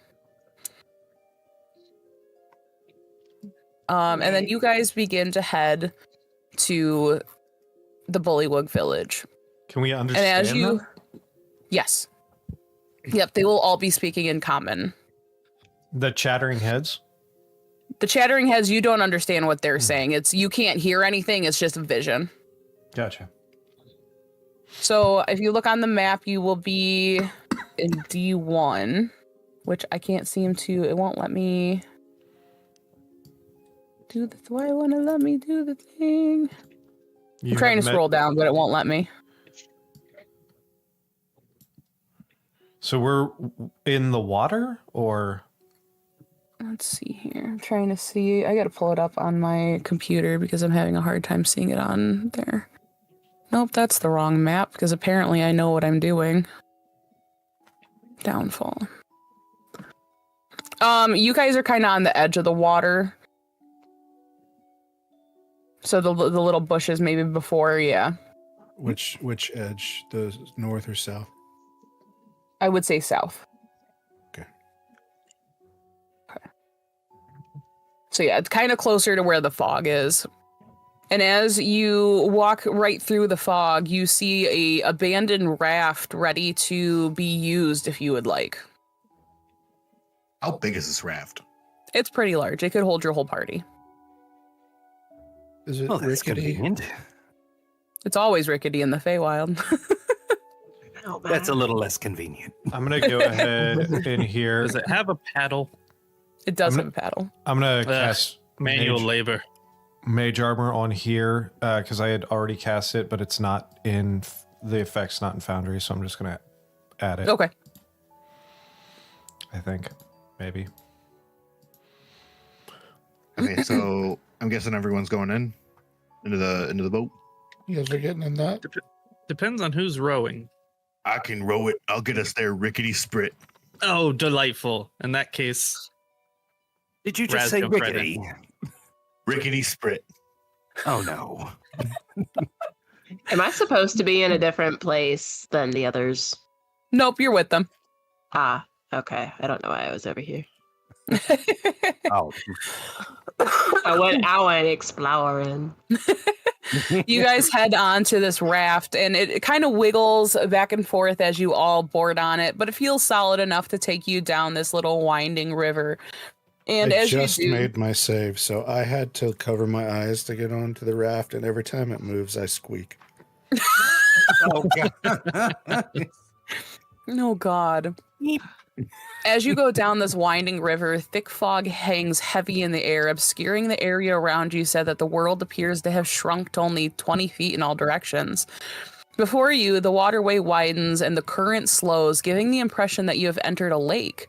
Croaking voices penetrate the fog, through which dark shapes appear, resolving into 2 rowboats. Manning the oars of each rowboat are 2 bullywugs. All 4 are dressed in soiled garb, typical of members of some kind of court. They croak to you, "Welcome to Downfall, travelers." Howdy. How are you? We're doing pretty good. I'd like to see that you are a woman of culture. I sure am. I sure am. Is this your I'm first so- time in Downfall? It is. I'm so excited to be here. Well, I'd just suggest you go talk to our king, Gullup the 19th. He'd be honored to make your acquaintance. The 19th. Oh, I sure will. That's the best number there is. Head to Does it the have small dock moonshine? nearby. Of course we do. Oh, As- Do they delightful. have moonshine? As this is happening, I look over at Zeraquel, who's covering his face, and I'm going to use elementalism to like splash water on his hands and face. Well, Seeing I this, would Raz is suggest gonna- you talk to our king, and head to that small dock nearby. Make your way across the stepping stones, through the balloon factory, and across the bridge of the Chattering Heads. Don't mind them; they're full of bullshit. And go to the gazebo where Gullup the 19th holds court. Oh, I sure will. Thank But you feel so free much. to check out the village. I'm sure there's plenty for y'all to see. I sure will. I'm sure that it's an excellent village. So, what's about your friend there? Why he seems so scared of the water? Oh, he's just He took too many Hey. uppies. He needs a few Dannies. yeah. I'll splash him he with water. said. I'll splash him with water again. He is now frightened. Oh no. Little something to Right. calm your nerves, friend. Is my trembling shaking the boat yet? Just a little bit. Just a little bit. Raz puts the tomato-based wine jug under your nose in an offering. Okay, tilt it up. Okay. Well, Oh, good that- luck that with is- your friend there. I'm sure. that's I'm sure delightful. he'll be all right. But go ahead and make your way to the dock because obviously he don't want to be on the water no more. Yeah, we'll make sure we hold his hand or lead him with a rope or something. He'll be You're fine. talking about me? Yes. Are you okay? No, not really. Well, what do you need then? Because we got stuff to do. Land. Well, we are right here, so you just got to step off this here boat. Okay. And I just leap off. Yep, and you guys make it to a small dock. So you'll be at D2. Looming above a ramshackle wooden pier is a balloon anchored by 4 thick ropes tied around wooden posts driven deep into the mire. The balloon's bladder expands and sags at irregular intervals as swamp gas fills it briefly before leaking out into various tears in its patchwork fabric. A bullywug stands near the top of a ladder and uses a long silver needle and a spool of catgut to sew up one of the openings. A second bullywug stands at the foot of the ladder to steady it. Huddled nearby are 3 giant frogs whose long tongues snap up, passing insects. This place Little is frog so fucking friends. weird. If one were to say capture some of this swamp gas and inhale it heavily, would there be any kind of hallucinogenic effects? There would. You'd have to roll a d8. You don't want that, man. Too late. We wanted a better life for you. It's all about the experience. You capture some of this marsh gas and inhale it. I need you to roll a d8. That's a Oh 1. no. That's a what? That's a 1. You begin to babble again. You Well, while he does that, as Raz, as you inhale, I'm going to cast Minor Illusion and make just make the shadows on the ground just kind of elongate and stretch out and look like these clawed hands like coming up towards you. Nightmare. And nightmare. as I see this to myself, because none of you can understand me, I go, "Oh yes, take me, baby." But to everybody else, what you hear is,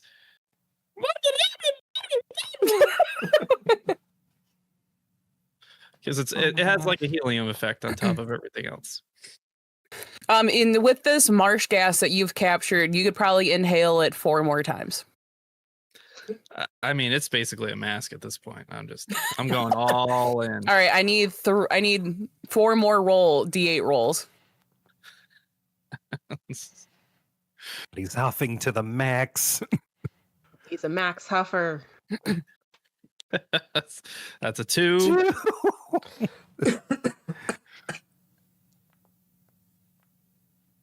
Oh God. That's a 6. Okay. And that's a 5. Is there one more? Or is that the Perfect. last? Nope, that's it. So not only does the babbling last for 2 hours instead of 1, but no. you begin to hiccup violently, and it is the most annoying case of hiccups you have ever heard. You also have advantage or disadvantage on stealth checks for the next 2 hours. You also begin to erupt with warts across your whole body. Oh no. They're unattractive, but have no harmful effect. So this lasts for 2 hours, so probably the entirety of the Bullywug Village. Oh my God. I'm blending right in. What the fuck just happened to you? Now, I thought this man could handle his tomato liqueur, but I don't think he can. When Look in at Rome, him. when in Rome. I just Remember, say you're babbling, hiccuping, and No covered in way. warts. Babada boopy, babada boopy. do as the Romans do. All right, you guys pretty much get to choose where to go. I leave this completely open like I do for my regular group, so. You go down the path.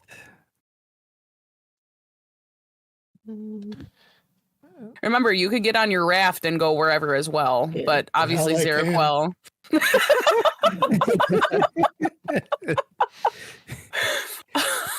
Where did we say the 19th king is, or whatever it was?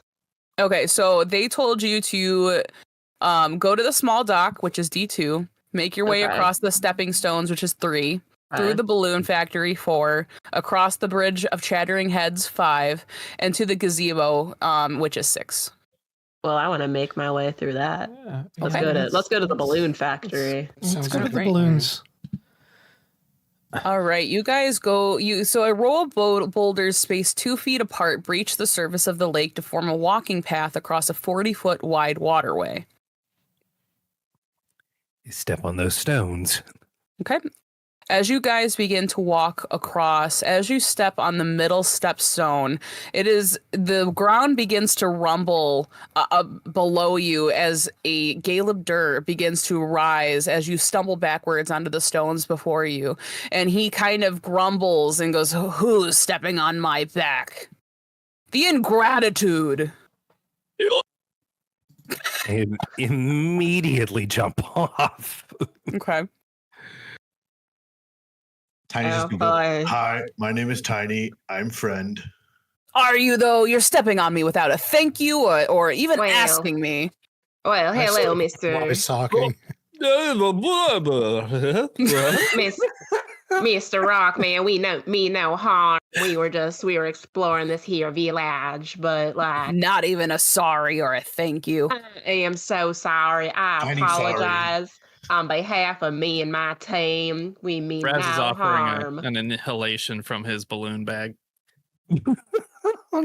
He can't understand you. So. No. Put that away. Put that away. He does not want that. I I'm need so Gertrude to make a sorry. persuasion check, and you can do it at advantage since Tiny was also trying to help.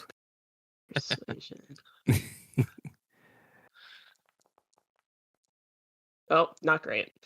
10. Aw, dang. Ah, dang it. The fucking notes in this. I apologize in advance. He's going to grumble at you. I'll give you one more chance. If you sing it with feeling and with the apology, I'll take it. Oh boy, I was not known for my singing voice back in the swamp. Tell me why my But- brain went to Tiny singing One Direction. Tiny, you want to take it from here? I know you know the words best. That is wrong. I really feel like Gertrude should go, Jolene, Jolene, Jolene, Jolene. Jolene. I'm so sorry for stepping on your back. He roars with laughter and says, fine, I guess you could use me as a bridge. And he goes back down into the muck and allows you to use him as a stepping stone. Thank you, I'm so so kind happy and sir. We proud. will not forget you. You go to the next area after crossing these stepping stones, and this wooden structure stands on stilts above the lake. It's topped by a steep, conical roof made of thatch. Smoke curls up from its hole at its apex. Its windows are blacked out, and the air carries the smell of burned wood. A clothesline attached to one corner of the building's exterior is hung with a variety of frayed patchwork garments. So this is basically, this area is like on fire. It's on fire. Oh, like it's actually on fire, not like Yes. a Like fireplace. smoke is coming out from this building. Do we hear anyone inside? You do. You hear someone yelling. Oh no. Shit. I'm going to use elementalism to conjure a cup of clean water and just splash it on there and be like, well, I tried. You guys kind of run walk. in. You do run in? Okay. I do run in. This room is a charred mess. Hazy smoke hangs over scattered piles of burned and broken shelves, intermixed with whatever those shelves contained. Wisps of smoke snake into the air from several spots where smoldering wreckage threatens to ignite. A distressed bullywug in a leather smock scurries around the room with a bucket of water whose contents spill out all over the sides and the face. Hurry! Grab a bucket! We gotta make sure these fires are out! I cast fireball. No. I'm just kidding. No. Fight fire No, with fire. It's a valid tactic. Oh my god. Okay, I pick up one of the buckets.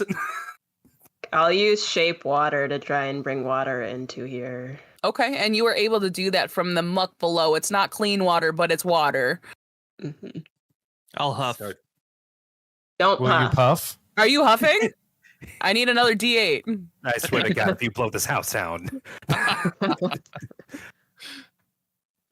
If you're huffing again, I need another D8. Don't huff, don't puff, don't blow. That's a 3. Your Oh, babble wow. gas lasts for another hour, so you're at 3 hours. Oh my god. Is this He's an addict. It can't be stopped. is this a multiple almost out. story building? No, it is not.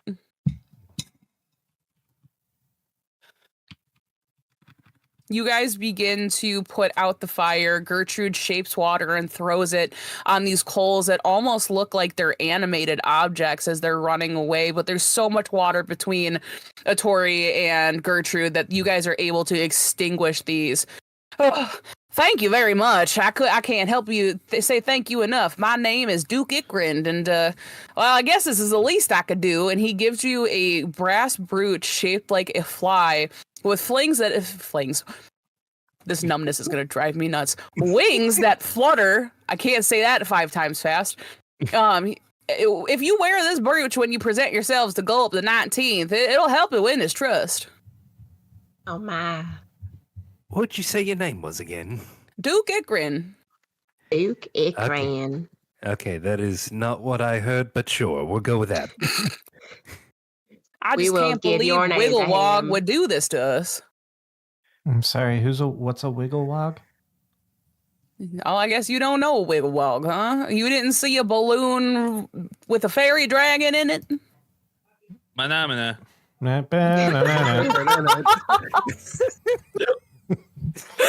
What? I'm sorry. A balloon? What does that have to do with who?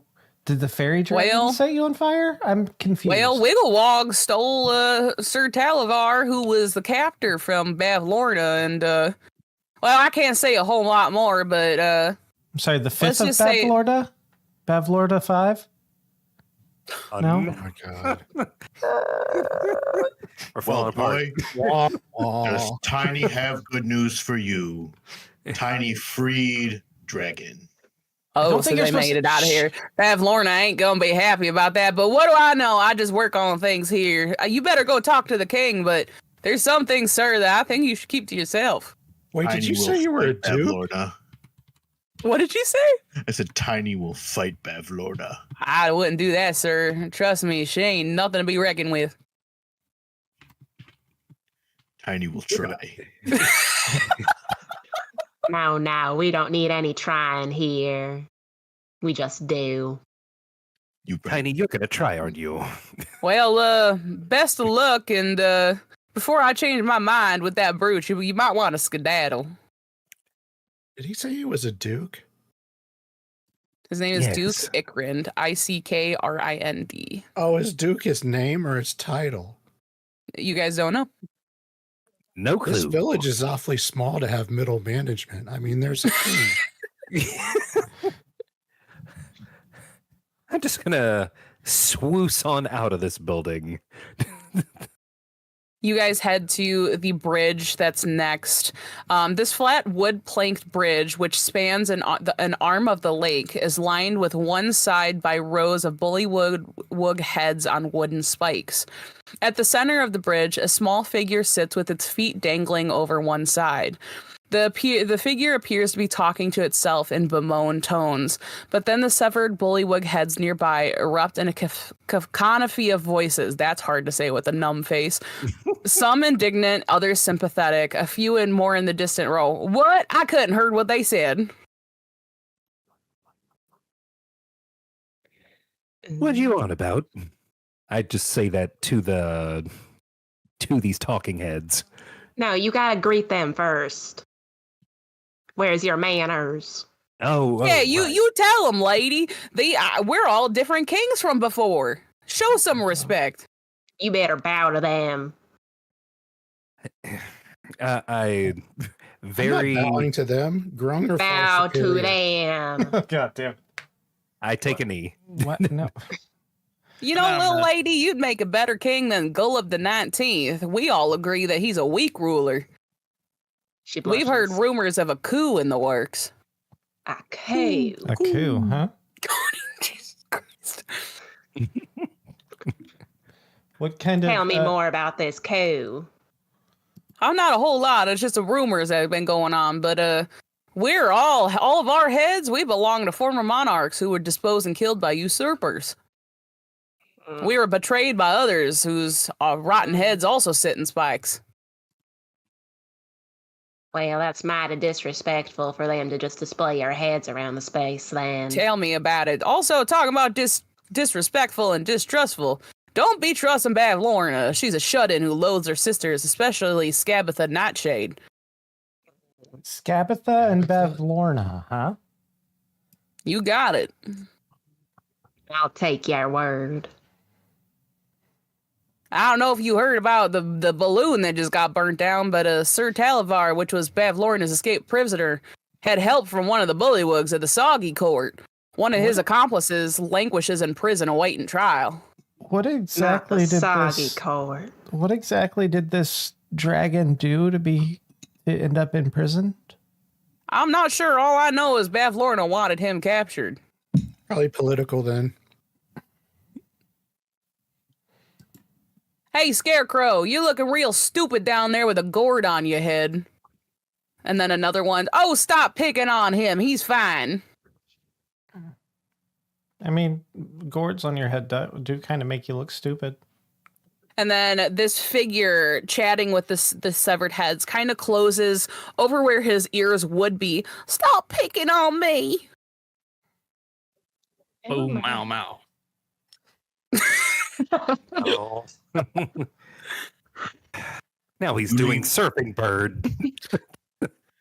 You leave tiny friend alone. Well, thank you. I don't know who you are, but thanks for sticking up for me. Name Tiny. My name's Clapperclaw. Clapperclaw's a scarecrow.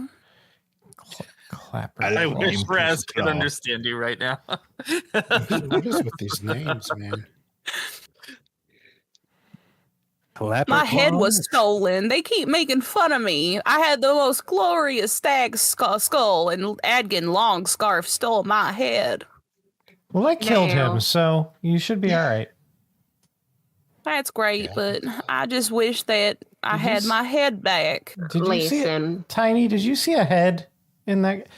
I'd ask Raz, but he's under the influence. Tiny no Wakasi head. well, why would you listen to them making fun of you having no head when they don't have no body, but you do? Boom roasted. I really just want my head back. I'm a little self-conscious about my replacement head. It's Can just I- a hollow gourd that sits on my shoulders. There's coins in there and it's stuck. Can I walk over to Raz and I'm going to use minor illusion real quick to like make an illusion of the head on the scarf that he's got and kind of like motion to hand me the head. Sure. Raz, God, does he still have that dead rabbit? Yeah, he's been do- using him as a yo-yo this whole Do you time. have the yo-yo head? I'm rocking the cradle right now. All right. I'm gonna motion like to hand me the head. Like, can I borrow the head? You kind of check Adkin Longscarf's backpack that is still on his back, and you check this pack, and you do find this stag skull. Take the skull and walk over and here. Is this your You head? have it. You really have Hey, it. let me see that. No, give me my skull, I please. cast light on it, so it's glowing green from the inside. That's pretty cool, mister. Yeah, that's to make up for your days of suffering. He pretty much takes off the gourd and throws it in the lake and happily takes the stag skull and puts it on his shoulders. And he kind of adjusts just right. Wow, thank you guys so much. I don't know what I'd do without my head. Well, I do know how to get from hither to thither, so I could guide you there as a thank you. Do you happen to have a wand that does that? No, unfortunately, I was created by Granny Nightshade myself, and I ran away from home, so I didn't have to do evil tasks for her anymore. So, after Adkin stole my head, I got kind of stuck here. But I could take you there if that's where you want to go after you're done here. And I got a If Davida. you- This is why I What love this he campaign. said, Oh, if my you'd be so God. inclined. He takes right before he threw the gourd's head, he pulled out the copper coins and also hands you these copper coins, and one is a gold coin that he didn't realize was a gold coin, and offers them to you. Just take these, and whenever you're ready, I'll be sitting on this bridge now that they can't make fun of my head.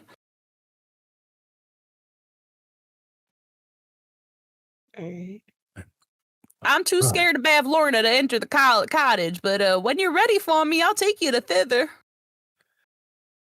Well, Let's see to this Bavlorna. I really should have foreseen how creepy that glowing skull was going to be. yeah, I don't know why you decided to do that. I'm going to use. I'm going to walk up and I'm going to use prestidigitation on the skull, but instead of cleaning it, I'm going to soil it and make it like dripping like this reddish acrid mud from either side, like right under the eyes, so it looks like the skull is bleeding. He looks in the murky if- water and it shows just enough of that reflection. And wow, mister, I didn't think I'd like anything like this, but it's not too shabby. Why don't you see if... I bet you those people won't make fun of you now. He looks behind you and kind of like gives the heads one of these. All right, we get it. We'll leave you alone. Glowing and gross. You guys finish going across this bridge and you head to the next area, which is 6. A grand marbled gazebo stands atop a mound of soggy earth with white stone streaked with green algae. The support pillars have sunk into the mud unevenly so that the domed canopy now sits askew. Short steps ring the gazebo, leading to a raised floor where bullywugs dressed in shabby clothing lounge on pillows. Among them, a harpist sends forth delicate notes that mingle with the murmured croaking of the gathered nobles. On a dais, a flabby bullywug wearing a crown of woven lily flowers sits on an ornate throne with his legs folded under him.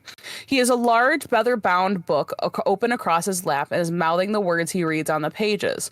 Without looking up, he says, "Have you no heralds to announce your presence before Gullop the 19th? He slams the book closed as if to punctuate his questioning regarding you for the first time. Sleepy bullywug guards standing around their monarch snap to attention and ready their weapons. Oh, wait, calm down. It looks like they got the little brooch. I see that you've done some work for our village already, huh? Only trustees have that kind of power." We sure have. I'm so sorry to not introduce ourselves or announce our presence, but we are here to see you. Well, I'll take the apology if you have a little offering for Snoodle over here. And it's just like this baby crocodile standing at his side. I peel off one of my red fake fingernails and toss it to him. Oh, God. I'm going to... Is this like a bugle? Yeah. Snoodle, being a crocodile, just snaps at the air and munches, and you hear the crunching and the munching of the nail and gulps it down. So... Well, I'm not sure what that was, but it looks like Snoodle loved it. Oh, he sure did. I know he did. So I want to do something a little weird. Because this whole campaign hasn't been weird. Can I? We're in the Feywild, and I Yes. have summoned Fey. Can I summon one of the heads that we just talked to and throw it at the crocodile as an offering? You know what? I'll take it. So I'm You gonna do summon. it. I'm gonna summon Go ahead. the head of the creature that was mocking the guy the most and said that his head looked stupid. I'm gonna summon Okay. him in my hand because he's just a head, right? Yes. I'm gonna summon him in my hand. I'm gonna look at him. My eyes are gonna flash to pitch black. Be like, next time, choose your friends a little more carefully. And then I'm gonna chuck it at the mouth of the.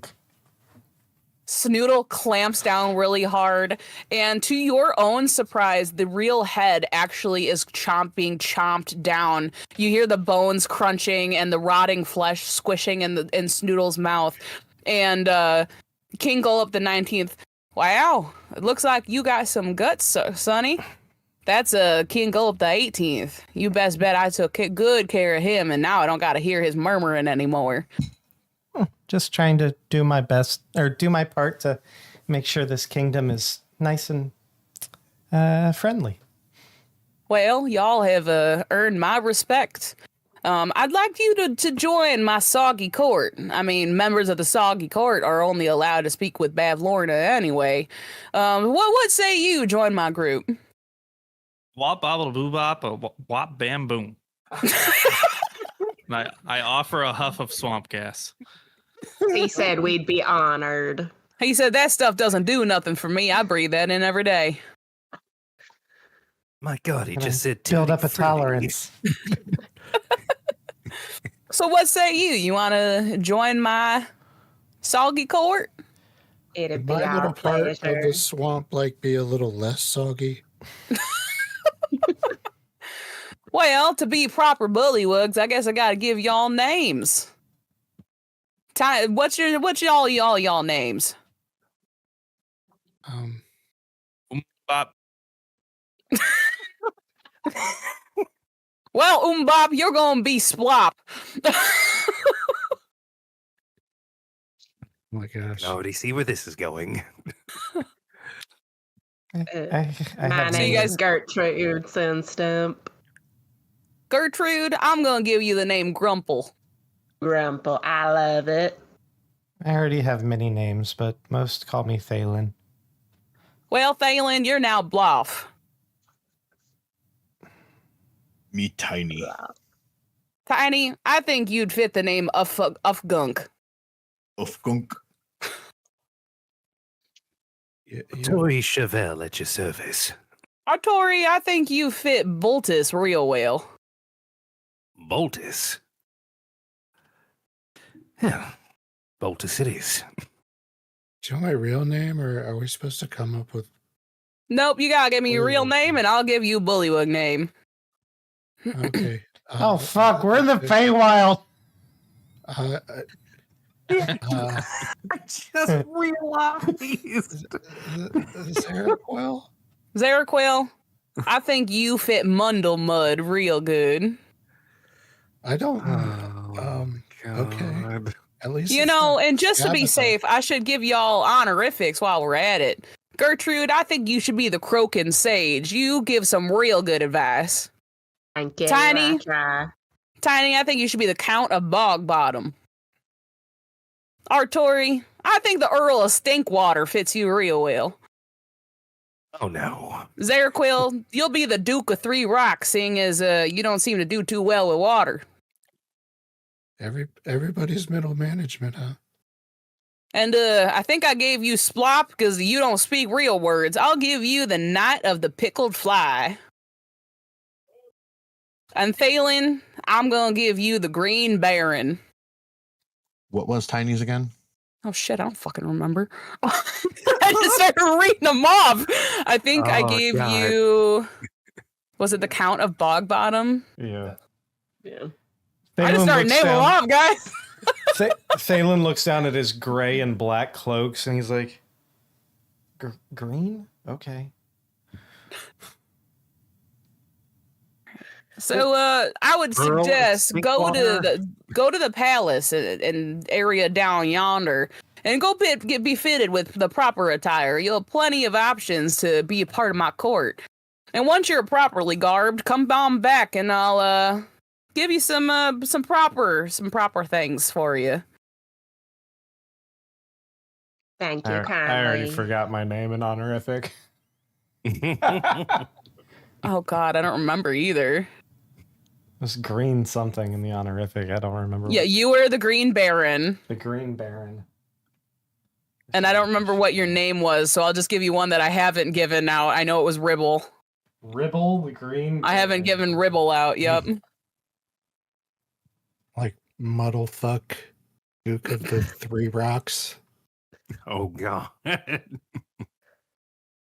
Thalen, you check your pockets, and as you do, you see that a bullywug has slipped a scrap of parchment in your pocket, and on it it says, "Find Illig, the Baron of Muckstump at once. The revolution lives."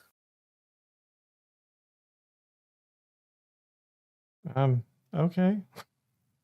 And nobody else knows this, just so you know this. Would I know anything about where this person is or what they are? Nope. Nope, you look around and you just see everyone kind of drinking wine, and no one looks suspicious. Yeah, I would say you wouldn't be able to figure out who gave it to you. Viva la revolution. Viva la revolution. Okay. All right, where do you guys want to go next? You have a few options now. I'm going to say I've been- not 12. Not I've been in the middle of the water. naturally. Where you'll have to eventually go anyways. I've been eyeing this D10 thing for a while now. What do we know what that is off in that direction? You see a big black balloon floating over the lake, tugging at its moorings off in the distance. Hmm. I'm going to save that as a get out of here plan B. You're not close enough to see if it's anything more. Do we need to go find the clothier?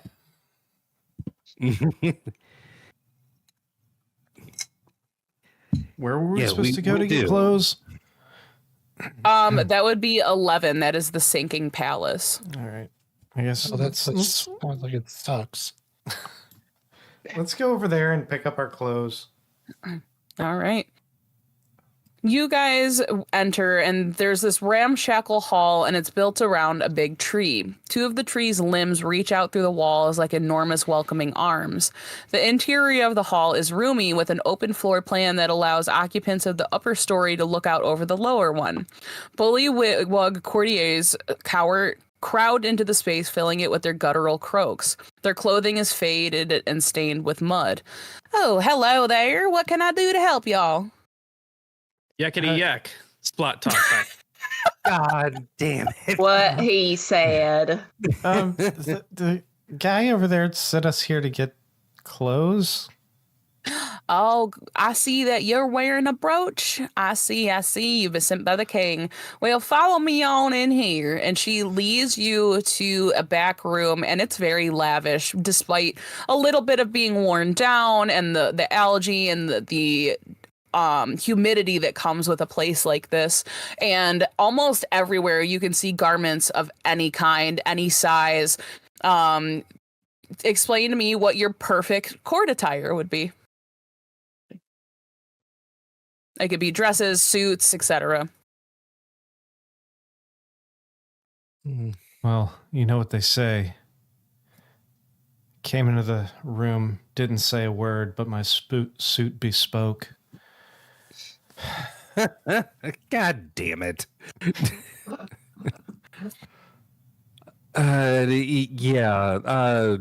Something very, very regal. It would have it would look like a suit, but there's definitely at least one sash involved. Okay. Probably a cape. The color setup is blues and purples. Okay.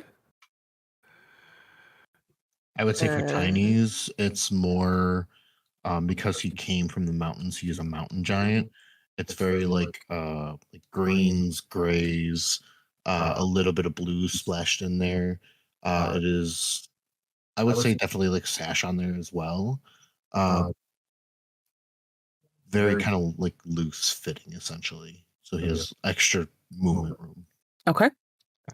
Thalen's going to find something that is kind of some amalgamation between a suit but still have a flowing like overcoat or like robe style component above it, all in blacks and grays. Okay. Gertrude wants the most costume jewelry possible.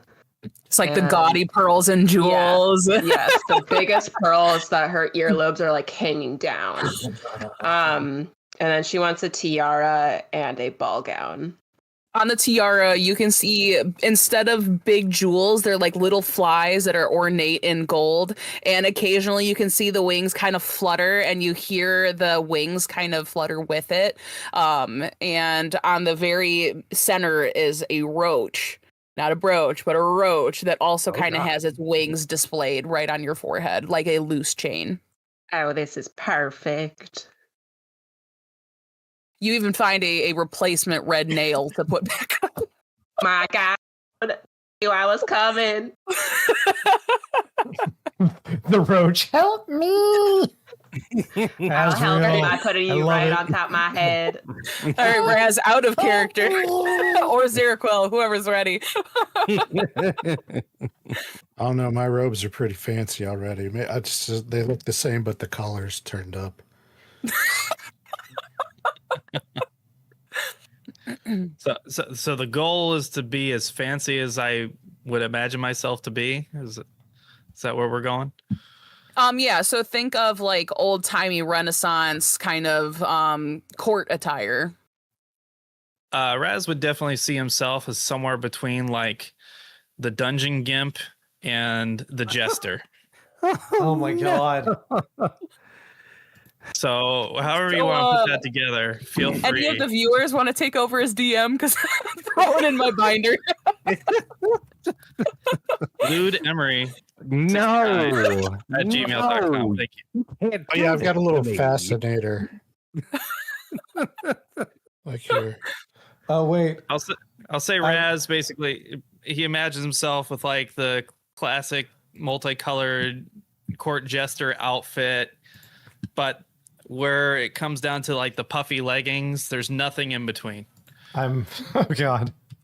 I'm changing my look. Black and gray and that I just put in this Discord chat. Uh-oh, I'm skewed. Okay, I'm here for it. One of the over the side shoulder capes. I love it. Yeah. Cool. You guys emerge from the room. Wow, y'all clean up real good. You're really befitting of the soggy court now. Ball with the ball, to bang, diggy, diggy. I was waiting for it. I want to know how long you can keep this up. I'm running out of songs, to be honest with you. Just think of anything from the 50s in your set. I'm gonna have to start doing like corn, like scat beatboxing. Oh, Right. So, yeah. Nailed it. Apple. I'm surprised you haven't pulled out the bop doopty bop. Susu Studio. Start doing Harry Potter spells. Oh no. All right, you guys get to choose where to go next. All right. Wait, were we supposed to what were we supposed to do after we got close? Oh, you could go back to King Gullup, or if you want to check out everything here, it's up to you. Oh, what do you guys want to do? I make your brains think a little bit more as a DM because I make you guys choose and roleplay. Especially with Witchlight, it's like 90% roleplay, so. Maybe let's go back to the king so we can, I don't know, be done with him. To be done with him. All right, let's go back. You guys go back and you see Gullup eating lavish fruits and basically what looks like candied bugs amongst different fruits. Wow, you guys clean up pretty good. I see that you've been appropriately garbed. How about y'all come up here? Guards, give us a moment. You guys come up there and see that he's reading a book that says Book of Bad Blood. Big Book of Bad Blood. You know, now that you're duly appointed emissaries of the Soggy Court, could you return this to the hag for me? Is it just a book of Taylor Swift lyrics? Shots fired. Swifties are going to come get us. Yes, we will return whatever you She has a want. song called Thank you, Bad Blood. darling. If you ever need a favor from me, you let me know. She winks at him. All right. And then he goes back to eating his lavish candied bugs of all different flavors and his fruit. Now, I can't help but notice that fine selection of bugs you got there. I did say I'd share with you, darling. Go ahead and take some if you want. Mm-hmm. Gertrude goes in. She takes two. She takes two just to be a little greedy. Asriel, are there any One Directioners left, though? Yeah, tiny. Here, darling. How about you take a few more than that? And he takes a little satchel and puts like 5 or 6 of them in there for you. Oh, thank you.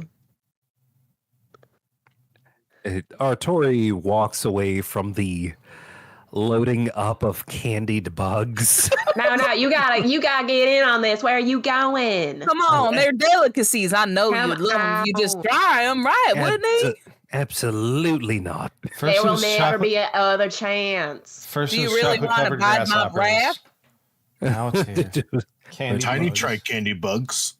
Thank you, Oh, Tiny. you How about you? What good. kind do you want? You want roach? You want flies? You want grasshoppers? What kind of bug you in for? Yeah, Tiny like grasshopper. grasshoppers. Yeah. Here you go, Tiny. And he hands you a grasshopper. Sorry, I'm in Ugg Funk. Here you go. And as you chew it, you just have the crunch and the guts kind of come out in your mouth. And even though it disgusts you, it's actually more pleasant than you'd think. I was gonna say, I think because Tiny Mhm. came from the mountains, he's kind of used to eating bugs. So Fair. I don't know if that would kind of like disgust him or anything. Fair enough. Any else Ooh, y'all good want to dude. try my delicacies? How about you over there? What the fuck did I name you? Jesus Christ. Splop. One that don't speak much of anything. Would you like some? Goob goob gajoob. He takes your hand and places one in. Now eat up, Sonny. You did not just cuckoo choo. All right. Well, have fun looking at the rest of the village. Feel free. Don't forget to check out that balloon down yonder. I guess Trinket, Bauble, and Charms, I think is called. I don't know. They're here for a visit, but go have some fun, folks. Sorry, I got excited for my dog. Is that the? No, that was completely in character. Come on, say hi. You want to say hi? Puppy. Is that the little black guy. balloon down the past? She's right the here. Stinking thing. That was 10 that Arturi was yeah. pointing out. A big black balloon that is inflated to some degree. Yes. Hmm. Yep, it's floating over the lake. Does there seem to be a wicker basket big enough for several people? Are you guys heading to it? You wouldn't be able to see it from where you're at. You want to take a closer look? Yeah, sure. Let's go. Beneath My it hangs a curiosity was basket. piqued. Beneath it hangs a basket made of black wicker and wood, which serves as a merchant's stall. A large pane of gray glass is drawn close across the opening above a counter. A sign mounted above the window reads "Wondrous Wares and Fair Fares." The balloon is not made of fabric, but rather appears to be a rolling, dark rain cloud that has been contained somehow with lines and nettings. Two darklings named on their name tags say Trinket and the other one says Bauble, looking after the balloon, lurking inside the merchant's stall. Why don't you buy our wares? And on the sign hanging above it says available for a limited time only. A very good thimble, fingertip not included. Mug of bumble beer has a nice sting to it. Dusk mallow pie with a decorative bite mark. Bundle of dry wood, great for starting fires. Ink portraits. If we have to look at you, so should you. Moonlight monocle. No more fumbling in the dark.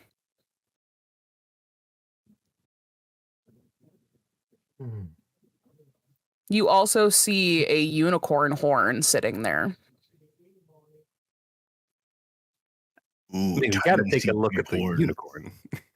Oh, the unicorn horn? Very hard to come by unicorn horns, and no one ever knows when one might come in handy. This one recently found its way into my possession. Pretty, pretty shiny, shiny. Is that what you want, sir? Tiny like unicorn, pretty shiny. Well, if you would like this unicorn horn, I must receive the color from your eyes. Tiny give. Trinket produces a small marble and puts it right up next to your eye. And you guys watch as the color drains from Tiny's eyes, leaving just a white cast with a dark pupil behind. His iris is basically transparent as she utters, "Hugh, be mine." And she puts that marble that is now the color of Tiny's eyes in her pocket. Tiny's going to reach out and grab that unicorn horn now that he is paid the due. You never know when you might need this. And she hands it to you. Is there anything else any of you would like out of my wares? Scaramouche, will you do the fandango? God damn it. He keeps finding them. Thunderbolt and lightning, very, very frightening me. Galileo. Galileo. And there's your first copyright strike. That's the one. Worth it. It was uncanny. What is currently on offer? A very good thimble, fingertip not included. Mug of bumble beer has a nice sting to it. Dusk mallow pie with decorative bite marks. Bundle of dry wood, great for starting fires. Ink portrait, if we have to look at you, so do you. Moonlight monocle, no more fumbling in the dark. Take a look at the moonlight monocle. Let's see. Do you want to do an investigation check for me? Sure.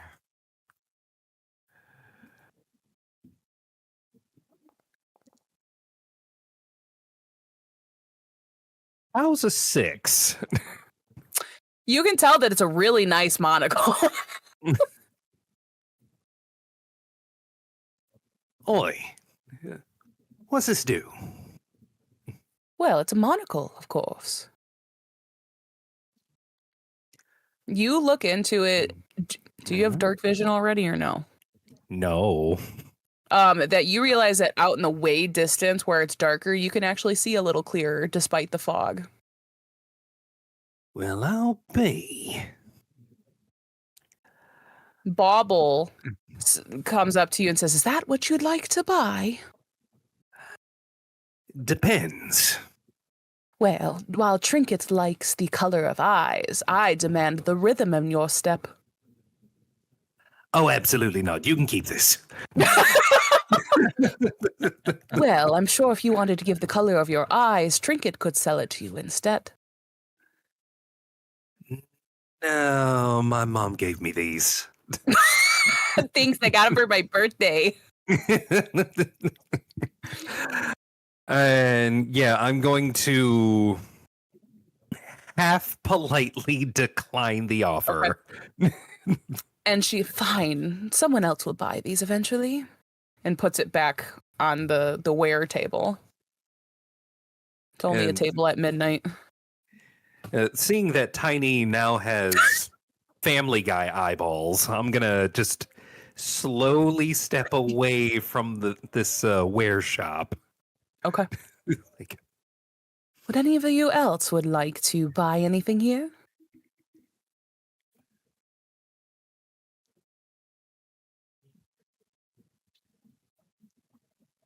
Doo, doo, doo.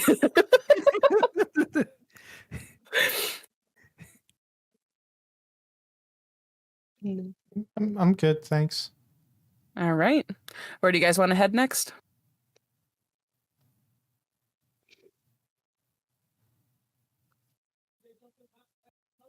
what's a D9? A mangrove tree stands in the middle of a patch heavily churned mud where rusting and rotting bits of armor and weapons are scattered. 2 lengths of chain are anchored to opposite sides of the tree trunk, each with an iron shaggle. This all someone wants to do an insight check for me.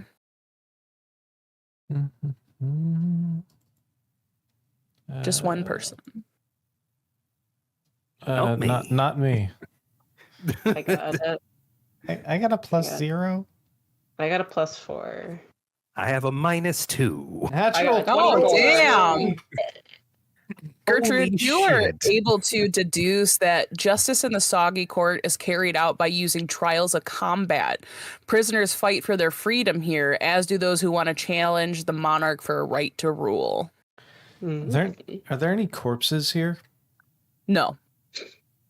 That's Not unfortunate. Not at the moment. I relay that to my comrades. My face is finally not numb anymore. It only took 3 hours. It doesn't feel like a sponge. No, not anymore. I shouldn't have my problem saying any words with an F anymore. Trial by combat, you say. Now you speak in tiny language. I don't speak tiny language. I speak very fluently. Thank you. That entry is off the charts here. All right.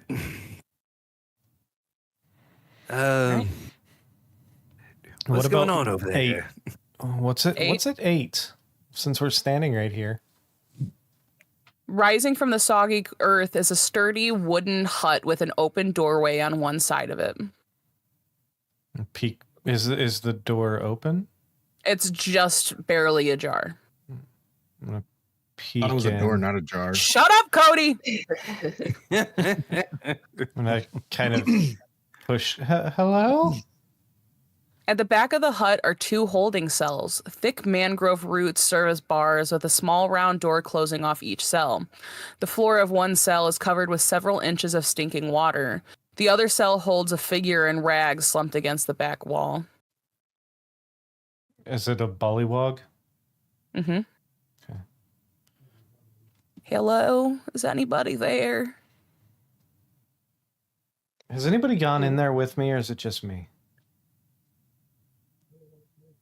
I'll follow behind. Okay. Well, Just gonna kind of peek in behind you at the entrance. what are you doing in there? My name's Morgort. I was the king of Knight of Wards. I was one of Sir Talavar's accomplices along with Wigglewog, but now I guess I await justice. I got no regrets about helping that fairy dragon, but Bavlorna will always be my bitter enemy. But she stands up and she bows.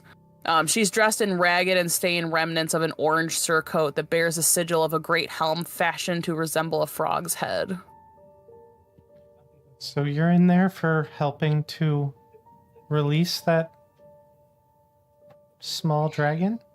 I sure am. I'm a accomplished balloon pilot, and me and my friend Wigglewog helped the honorable Sir Talavar to escape. To delay my pursuers long enough for Wigglewog and Sir Talavar to steal that balloon, I was forced to stay behind, but I got captured as a result. It's likely that I'll be battling one of somebody until there's another person here. Seems kind of counterproductive to leave the pilot behind. You would think, but here we are, I guess. But So- I just hope that Wigglewog and Sir Talavar made it out. Kind of walk closer and like put my hand on one of the bars and kind of lean in. So when is your combat? Well, right now, there's no one to find justice against, and I'm not sure when that's going to happen. So you're stuck in here until then? As you guys are having this conversation, 2 bullywug knights come in and yell at you to stop talking to the prisoner, and that if you guys continue to talk to them, that they will also imprison you. I'm going to turn around to them and be like, we've done this before, you just don't remember losing. And I'll be like, nod to the prisoner and be like, before I leave, what is it you truly want? I want to see Bavlorna fall. And what would you give for such a thing? Well, I know how to pilot a balloon, and I know where to find one, and I sure know someone that could guide me here. I'm sure you've seen the little kid with metal claws. Clapper Claw? I can pilot the balloon as long as he tells me where to go. I could get you to thither. We'll talk later when we're less occupied, but my needs are not so mundane, as it were. Well, I guess I'll find something to make you happy, but as long as you can get me out of here, I'm at your service. How about you just owe me a favor? I'll take it. If you make Bavlorna fall, Anything I can give is yours. I turn to the knights and be like, we'll be out in just 1 second. I need a going to- persuasion check. All right. This is not going to go well. I'll take persuasion or deception, whatever you they're- think your they're the character same. would follow. They're Oh, okay. I tried. Yeah. Or I'll be leaving now, because that's a natural one! They're gonna look at you and be like, "Get out now." We'll shake on the deal later, then. I just kind of turn and adjust my coat and walk out. Verbal contracts are still as good as a handshake. I'm gonna just walk out. All right, you guys tell me where you want to go next.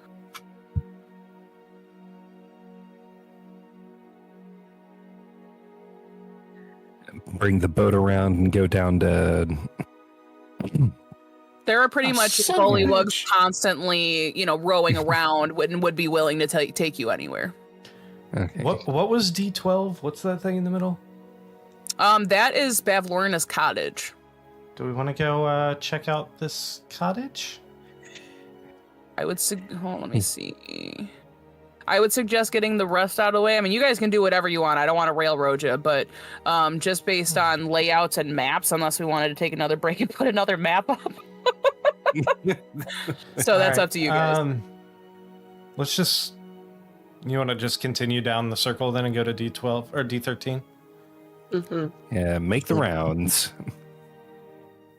You go to, so a bullywug with a very large rowboat comes by and offers you guys a ride as you all climb on.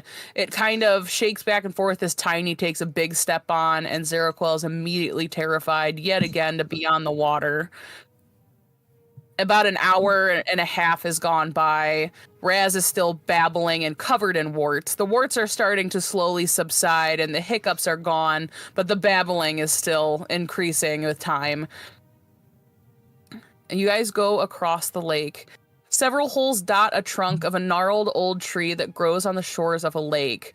The tree has lost all its bark, and a few withered leaves cling to the ends of its twisted, knotted branches. One end of a clothesline is tied up to a high branch on the northwest side of the tree.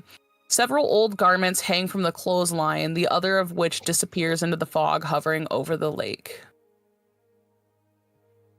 You see 4 sprites kind of... What's the word? Why can't I think of fucking words today? Oh my god. Kind of flying, darting in and out of the tree branches, and they're like hurling insults at you, calling Tiny, saying that he's tiny for a reason somewhere else, making fun of Zeraquel being afraid of the water, laughing at Raz not being able to speak because he's a druggie, and kind of making fun of all of you as allegedly. What did you say these were fairies? Sprites. Sprites. As they fly past, shouting their insults, I'll just look up to them and calmly say, I will wear your face before the night is over. Do an intimidation check for me. Can I try to catch one with my lizard tongue? Are we the baddies? I would say do a sleight of hand for that. How's a Gertrude. 27? Oh my god. Gertrude, go ahead and still do yours as well. What was it again? Sleight of hand? Yep. Yeah. He should have had me roll intimidation on the cards. Damn it. Oh Not well. bad. 18. As Thalen says this, they all kind of squeak and run back into the trees right before Gertrude snaps one out of the air and gobbles it up. Oh, God. Delicious. Raz, who was at one point just kind of kicked back on the boat with his feet up, with his little wine jug, becomes very intrigued immediately and is like very closely and obnoxiously just kind of looking in your jowls to see how you consume. You can see like 2 little wings sticking out of each side, and she's just kind of crunching down. You can hear mini bones snapping and flesh squishing, and you see little bits of blood kind of spill out from her, and she gulps, and the little wings are like stuck in her teeth. Nah, so in ya. God damn. I'm kind of impressed you've kept it going this long. I'm running out, man. It's getting hard. You're only now halfway through I'm just me. mispronouncing foreign languages. Oh. Start speaking Spanish. Yeah. However, un poquito, you remember.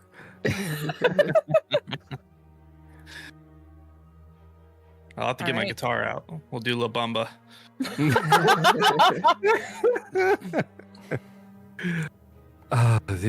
You just ate one. You just ate a Sprite.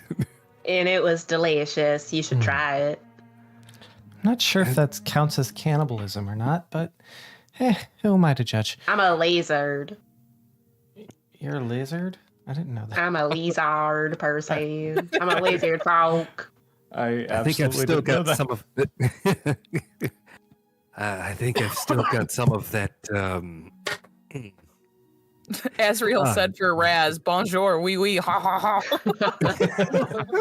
I would I encourage guess. them to go reference some of the first episodes with Orpheus in our first Oh my campaign, god. where he has to speak in a different dialect in Oh, God. Infernal. Mm-hmm. Oh, jeez. Yeah, I'm that assuming one you that's guys not want to like go to death metal. 14. Yeah, let's go to 14. Your heart suddenly feels cold, filling you with a sense of loneliness that borders on despair. A haunting, melancholy tune played on a flute reaches out to you from somewhere within the field of oversized toadstools.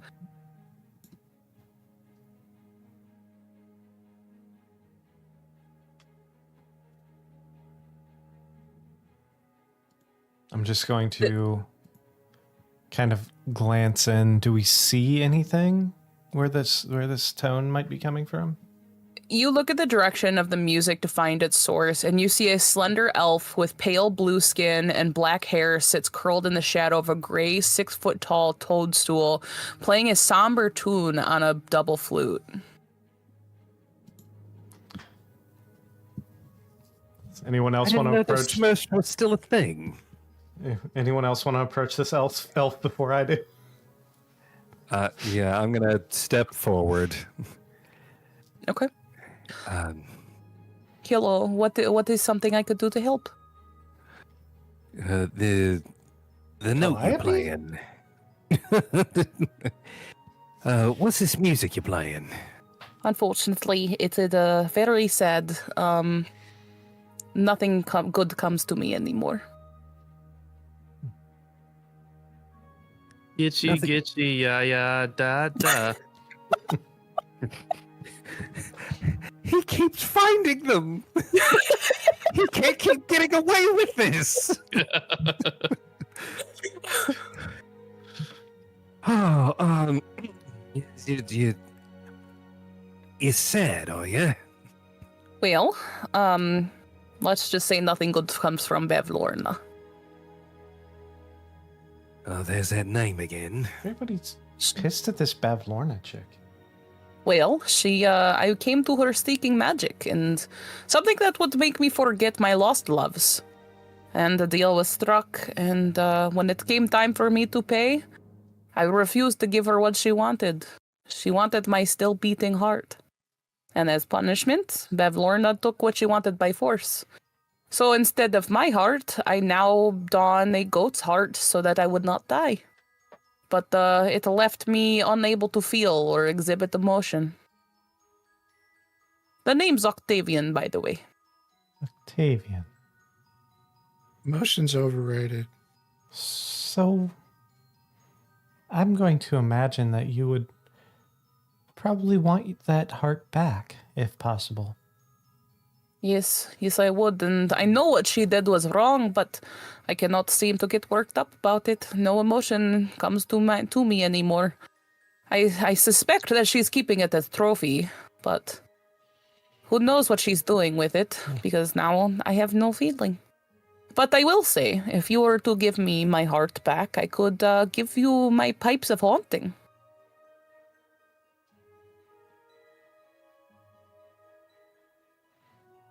Might be worth looking into. If you could help me, that would mean the world.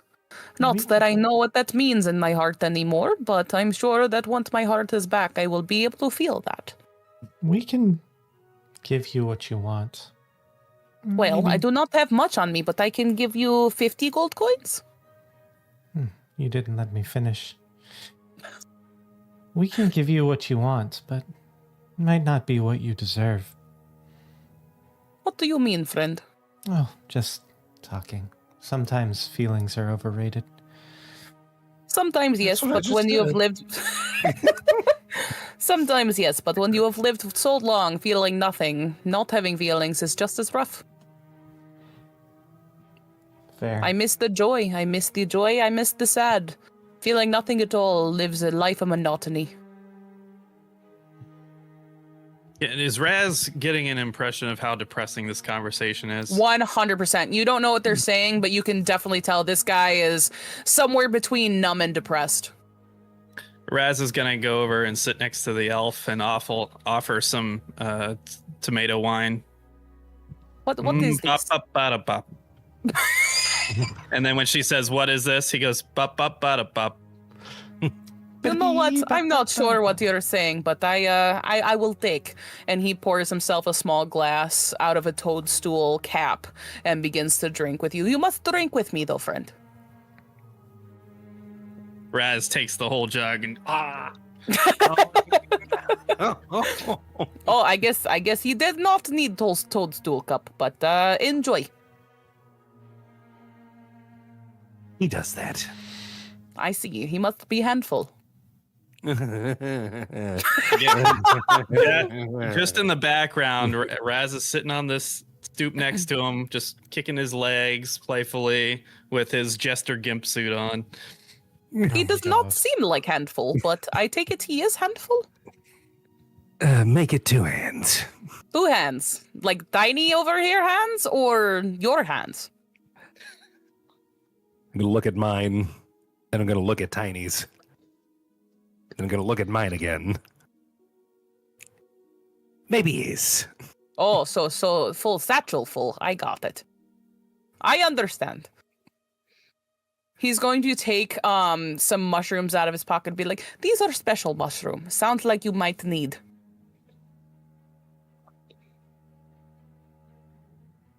Those wouldn't happen to be able to get the Abui Apu Parabo out of him, would it? You must eat and see. Wait, do we want him to stop doing that? Because I could totally do that. Do we want him to continue doing that? I think it's quite entertaining, actually. I was just kind of going with it, you know. It's the Feywild, so yeah, we're definitely should go with things that fucking suck. No, trust me. They're good. They're good mushroom. I trust you to eat. Enjoy. Man, all mushrooms are good mushrooms. See, this lady knows what she's talking about. I do. My hunger is a little less corporeal, so I will take your word for it. If this is indeed what you need, say the word and we will make her regret she ever knew you.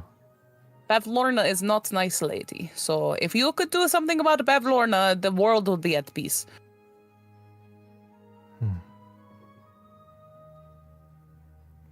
Alan, I bet you got one hell of a basement. What? What now?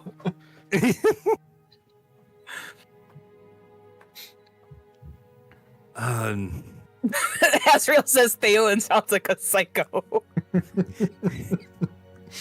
Sounds? He's catching on.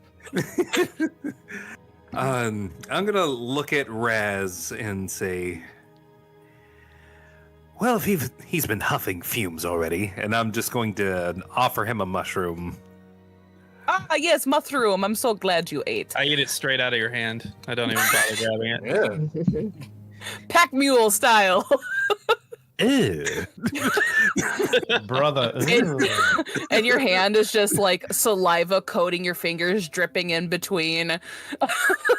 Raz, you are no longer babbling, hiccuping and warts are gone, but now a foul taste fills your mouth. Everything that you eat or drink tastes awful, except for slugs. They taste like ripe cherries. But you also gain 1d6 temporary hit points. You wash your hands recently? I'm about to, and then I wipe my hand on Raz.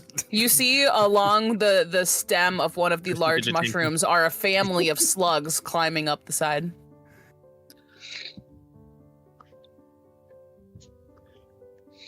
Raz, what are you doing? A family of slugs, you say? Raz, stop. I just stand next to Raz and I just start singing. Beep, bop, bop, ba-da, bop. Beep, bop, bop, ba-da, bop. Did you get some of my gas? What's going on? I don't know why that Can't song's understand stuck in my head.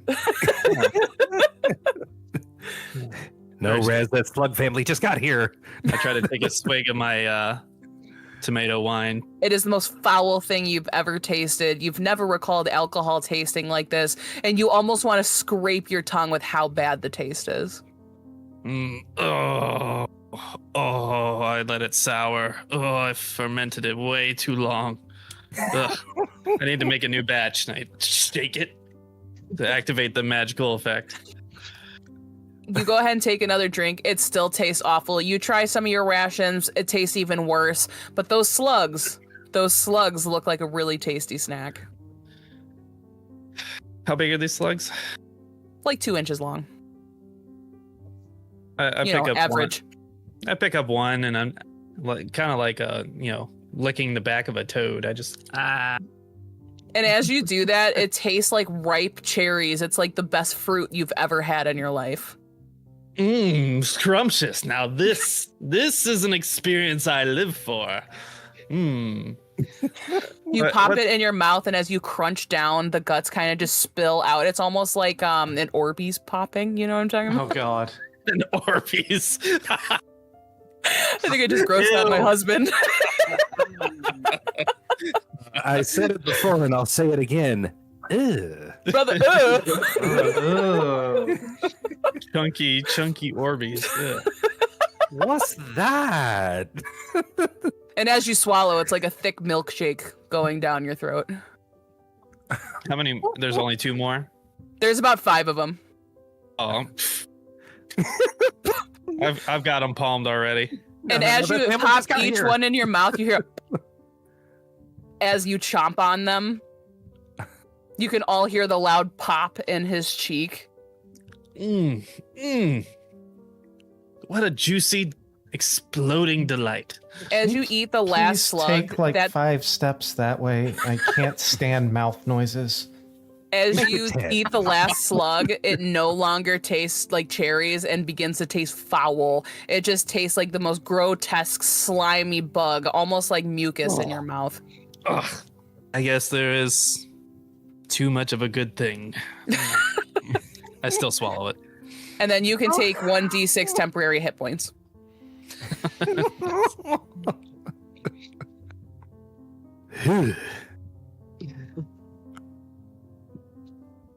All right, where do you guys want to go next? 15? 15. This hut has a steep thatch roof. A small wooden chest rests in the middle of the floor, and scattered around it are 6 fraying silk cushions. The air in here carries the stench of decaying fish. A lit brazier hangs from a rafter, providing the dwelling's only light. No bullywugs are present. It's just an empty room? Yep, with a small wooden chest in the middle of the floor. That doesn't sound creepy as all hell. Being an illusionist wizard, I'm going to be skeptical about this. Okay. And did I not take... Being somebody named Seroquel, I'm going to be skeptical about it too. Well, I can't do anything because I apparently, as an illusionist wizard, did not take detect magic. So fuck it. I guess it's fine. Do you share that you would like to know that there's magic there? Can somebody check and does anybody have an ability to check this room to see if there's any kind of illusions or anything? No, but Yeah, Tiny I being do. dumb as hell is gonna just go for it. Oh, wait. He opens it, and inside mind. contains cookware, spices, old fish bones, and a mummified toad. Okay.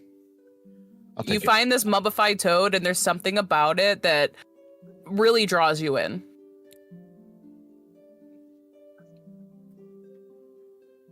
Tiny, what you got there? Tiny found mummified toad. That's a big word for tiny. Balsamic vinaigrette. That's a big word for Elmo.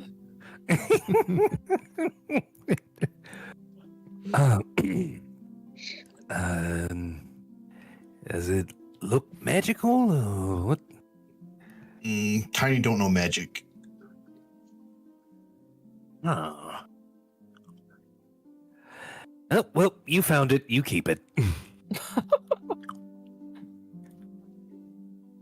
Tiny's just gonna put it in his like little satchel. Okay. You guys go to the next hut that's right next to it. And the dwelling is barred shut from the inside. But you can hear a bullywug inside the dwelling croaking.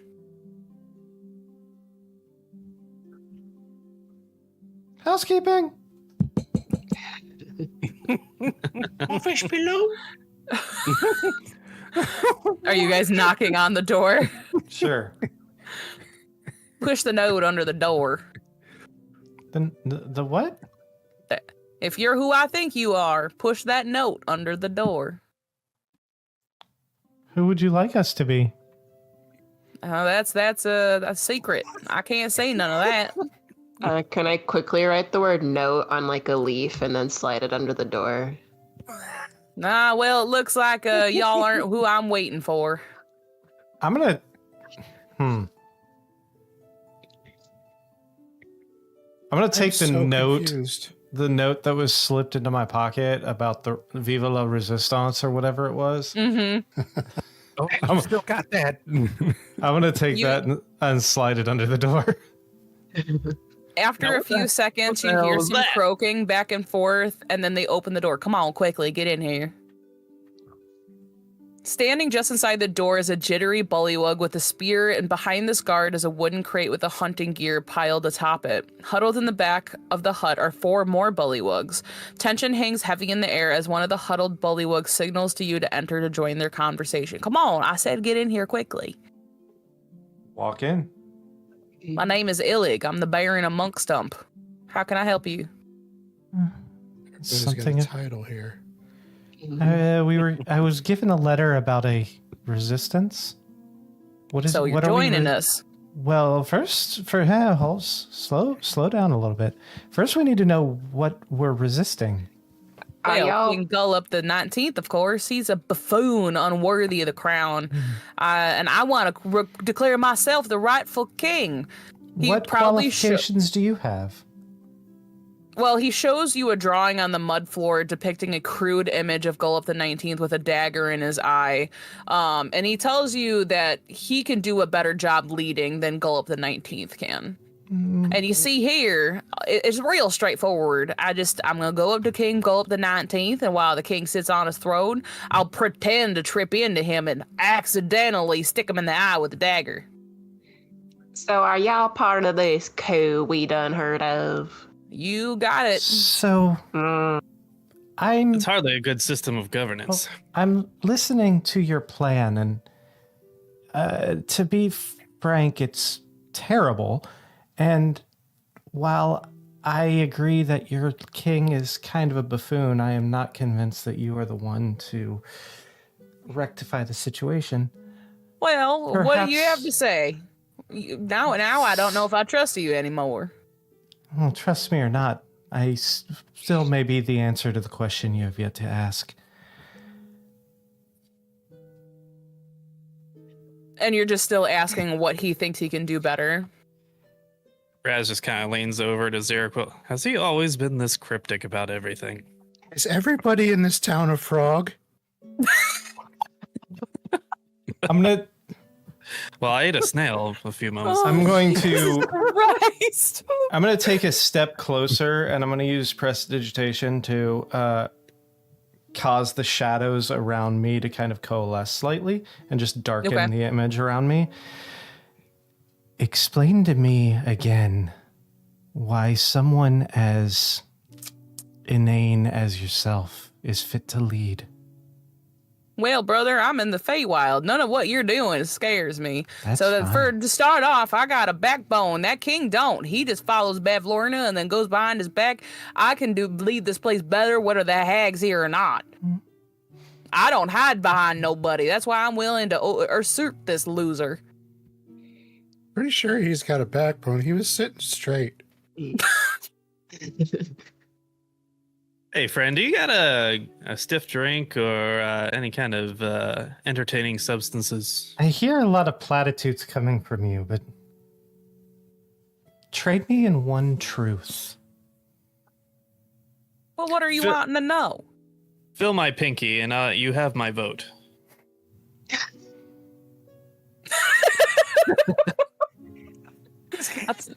I tell you what, if you help me become king, you'll have a permanent spot on my court, and you'll get all the privileges and prizes you want. I like the sound of that. All the drink, all the women, whatever you want. Ooh. Tell me, what is the electoral process here anyway? Well, if we deem that our king is unfit, then we just go and take him over. As long as you can find a way to kill him, you're the next king. Do you not see all the chattering heads back on the bridge? Fair. And does this theology only apply to bullywugs? I don't know where it is anywhere else. I spent my whole life here. I mean, if we kill him, yes, for you, that's what I was getting at. Are we king? Or are you? I guess that's how it worked, but I'd try to take you out next because I want to be king. And then he quickly wipes his plan away on the floor. So you want to hire us to kill the king so then you can kill us? No, I just want your help in assisting me to do this. Distractions and helping me get close. We're not very good at distractions. You seem to be just a brief flicker in a very long darkness. Well, I'm sure with all your darkness, the bright old light would take you out. Takes over another. We're all just a little blank in existence. I don't know what else to tell you, friend. There's some deep wording right there. One of us fades out eventually. Go ahead. Raz is kind of bent over some of the stuff in the little hut, just kind of looking through his stuff, digging around.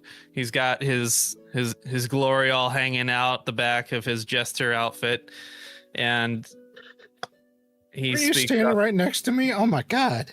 He speaks up briefly. You know, I've never experienced a frog woman. But how does that even work? Quite curious. I guess you'd have to help me out, and you can experience whatever you want, friend. Right. Raz, I don't know if that's a question that's appropriate for right now. If you want to be heroic, I would not have to think about such things if I was being entertained by substance, and my balloon is flat. Would you like a sip of that tomato wine you gave me? No, it was disgusting. It's clearly soured. Why does it matter if it's disgusting? You don't want the taste, you just want the buzz. There's nothing extraordinary or new about disgusting. Here's my question to you, friend. I'm sorry, what was your name again? His name is Illig. Here's my question to you, Illig. Is this plan, is this ideology of yours, is this true bravery, or is this just a failure to understand the situation? You're asking some deep old question for someone I just want to become king. I don't got to think about nothing once I'm in charge. How many people are in this room? Besides how many bullywugs? There are 5, including Illig, and they are his loyalists. Okay. I'm going to lean over to Raz and say, if you want to get high, why don't you go lick that guy? Do you think that would work? I think it might. Definitely. As you were looking through the stuff, Raz, you went through a wooden crate that had Bavlorna's name scrawled on it. You see hunting gear piled on top of it, including a heavy crossbow, 6 crossbow bolts, a hunting trap, and a rolled up cape of moss. Inside the crate was 7 woodland animal carcasses. Never mind, I can't. That you're assuming these bullywugs were going to give to Bavlorna.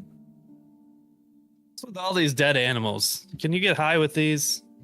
I can't say that you can, but that's going to be a gift to Bavlorna, so I can go up in the court even higher. So wait, I'm sorry. Disappointing. You want us to kill the king because the king is a servant of Bavlorna, but you're willing to bend the knee to Bavlorna yourself? Well, you see, when you're in favor with a hag, you can do just about anything you want. And I don't need you to kill the king. I just need your assistance in killing the king. I'll do it myself. A dagger to the eye, I'm telling you. Chef's kiss idea. I've heard better. I've heard a pair of anguish works pretty well, too.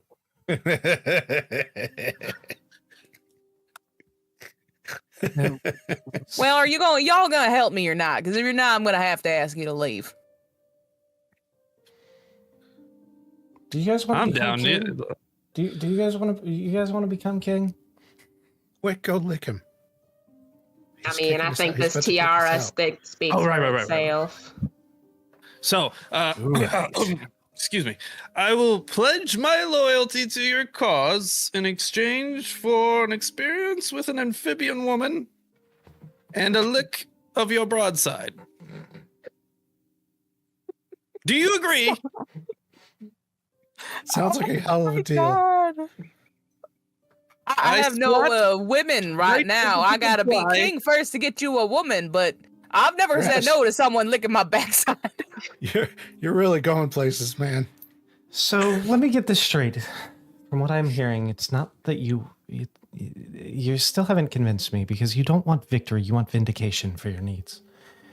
You are... I think I could lead the bullywugs into a better future where we don't have to have hags in our village eventually and a better place for our children to grow up. Because right now, it's kind of a bad place to be.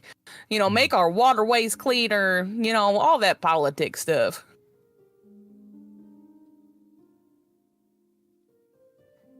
And if you want to lick a backside, go to Glorig back there, because my clothes ain't coming off for you, friend.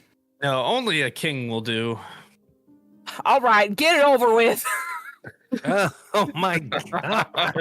Raz delightfully tiptoes over and takes a big lick of his back. And he quickly puts his cloak back on and says, well, I hope you're happy. And immediately colors begin to swirl in front of your eyes, and you are now on a whole different trip. I'm gonna go up to him and go. Am I just hearing like Jefferson Airplane playing in the background of everything? You're hearing whatever you think an acid trip would do to you, buddy.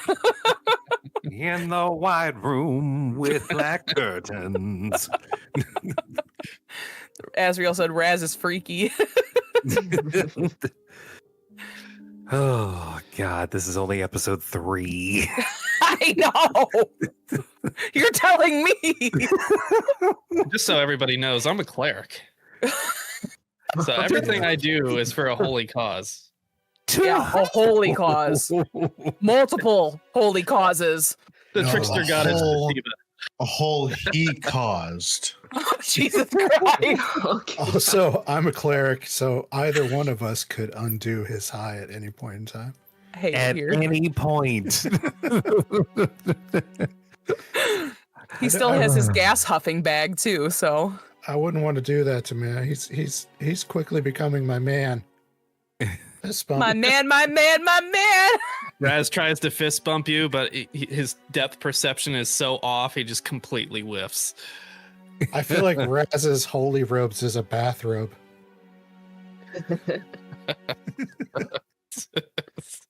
Oh boy.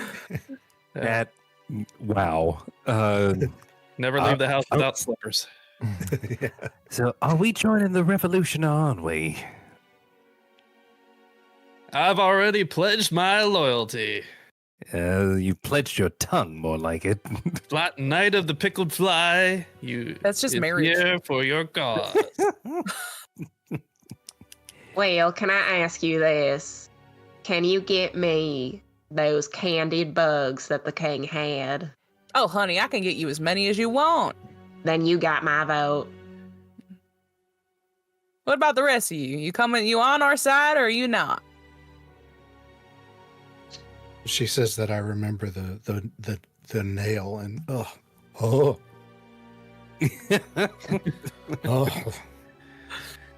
Is there something troubling you? Just slide a step further away. I try to reach my hand out to like comfortingly put my hand on his shoulder. Are you okay? You see those red nails like kind of gripping your shoulder ever so slightly, and you can still hear the crunch of that nail in Snoodle's mouth. In my head canon, Gertrude is doing like the lizard, like tongue out, lick Yes. her own eyeball thing. Absolutely. She's been doing that the whole time.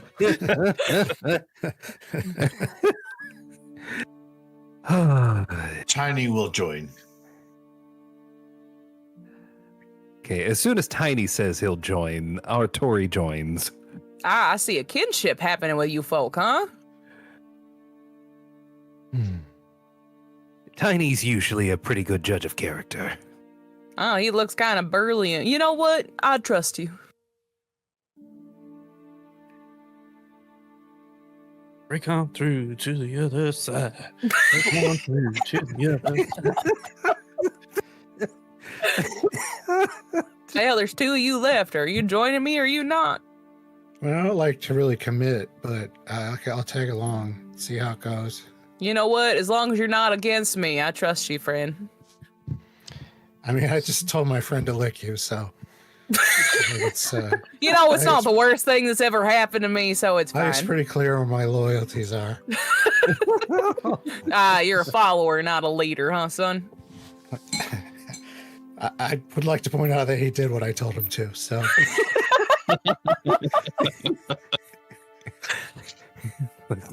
Like, let's make this dynamic very clear.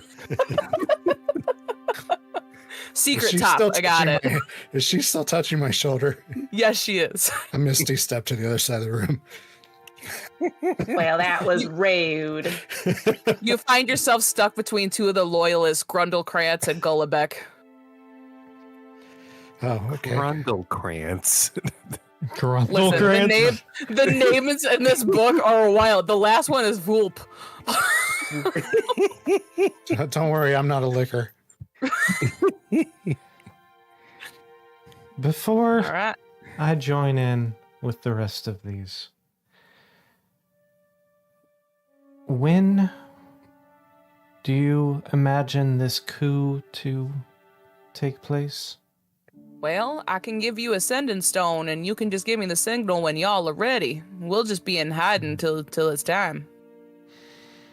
And remind me again what we get out of this offer. You get anything your heart desires. I know Gertrude wants candy flies and whatnot, and Mr. Raz wants women. I'm granting their wishes, no problem. Tiny seems like a simple man, so I don't think he'll be hard to please. Tiny just want little creature friend. You know what? Snoodle has a brother. I could easily, or I'll give you Snoodle. King Golub the 19th won't be around. Snoodle's pretty friendly to anybody. Tiny agree. Tiny like. A grin kind of comes over Phelan's face. Anything we desire. Well, if it's in my power, I'll give it to you. You know, folk, your friend over here is kind of creepy. Why do you trust him? He's got a real like Ramsey Bolton ended up in Scooby Doo vibe.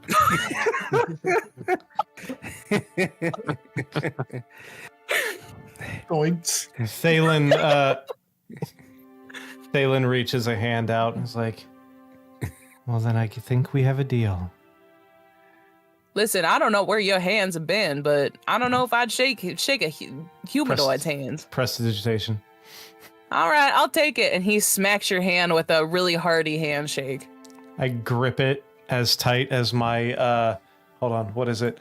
My +7 strength, or my 7 strength will allow. +7. Not For +7, a bully sorry. book, he has pretty callous, strong hands, but even his hands kind of buckle under yours just a little bit. And you can see a flash of fear in his eyes, but he ultimately doesn't seem worried about it.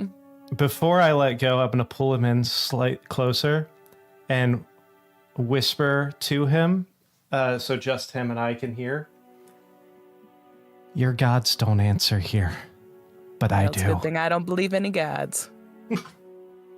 And This is the Feywild. We don't got gods here. And he kind of pats you on the shoulder. Well, thanks, guys. Here's your sending stone. I'll let you know when it's time. I thought we were supposed to let you know when it's time. Yeah, but I'll let you know when we're all setting in place. Oh, okay. And then you let us know when it's time to strike. I guess I already killed that guy's dad, so I can kill him too.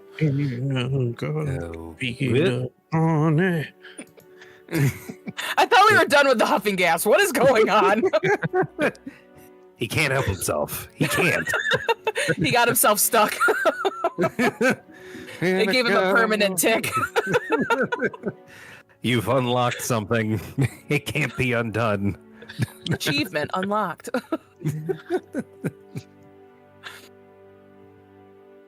All right, so we'll let you know, and then you'll let us know, and then we'll let you know that you've let us know that we've let you know. See, you understand. We're gonna go with that.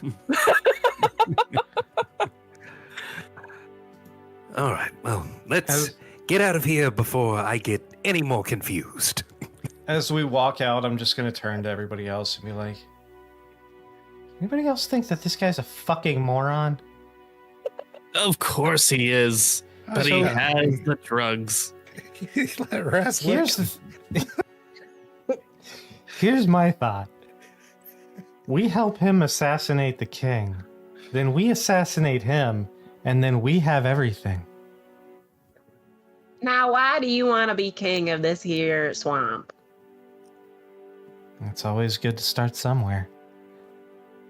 You plan on living here for the rest of your life? Absolutely not. I hate this fucking place. But at least if we are king here, it gives us access to narcotics, apparently, as well as disposable army of frog people who you lick them and you get high as fuck.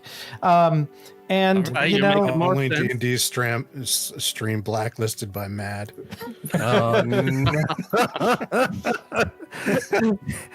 it's the resources, is what I'm saying. Don't forget the amphibian woman. Okay. You can have as Still many of confused how them that's as you gonna want. I think they just lay their eggs and you come and deposit your... Anyway. Interesting you would know that. When D&D turns You into had sex some ed. unique experiences as well. Listen, I I've swore seen I'd a never lot. play Fatal. In any case, perhaps we can raise a frog army to go attack the hag. Now, doesn't that sound chaotic? This whole fucking campaign's making. You think I'm frogs still- are cool? Wait till I tell you about plastrons. I have... Oh, Jesus Christ. I go to D17. I have another Right. thought. I have another thought. Sure you do.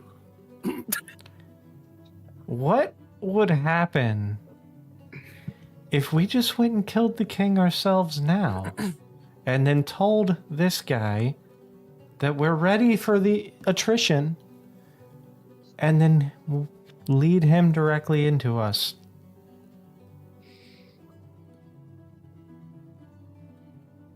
Works for me.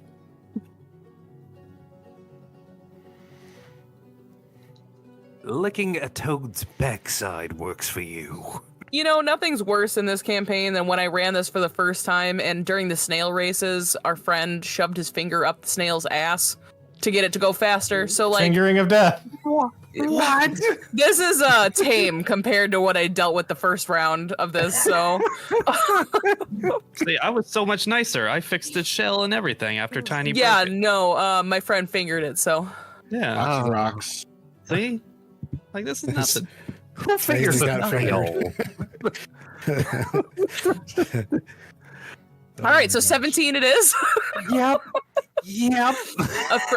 Afraid rope tethers a giant toad to a wooden post in the middle of this hut. The toad looks uncomfortable as a pair of sticky webbed hands push their way out of its mouth. Oh, The God. toad's jaws open wide as it regurgitates a bullywug who falls prone on the floor.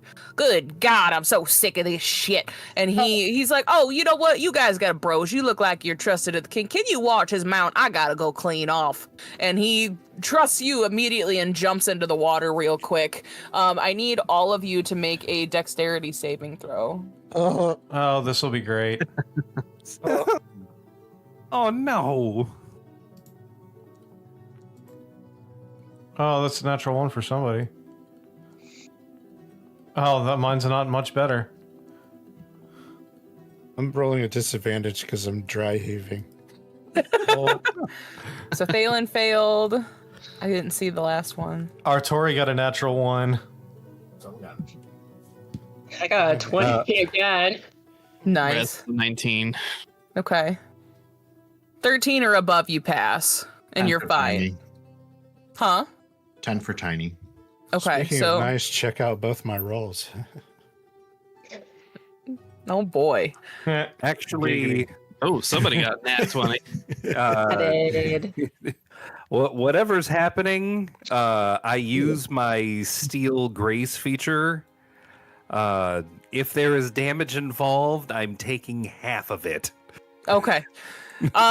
You guys begin to watch this toad, and quickly, Thalen, the tongue wraps around you, and you are sucked into its mouth. And after a few seconds, you are then regurgitated out. And then Zeraquil, same thing. The tongue flicks around you, pulls you into its mouth, and then it regurgitates you up. Artori, same thing. You are pulled into this toad's mouth and regurgitated. And then Tiny, the tongue is barely able to wrap around you as it pulls you into the toad's mouth and begins to choke as Tiny is not tiny but grande, and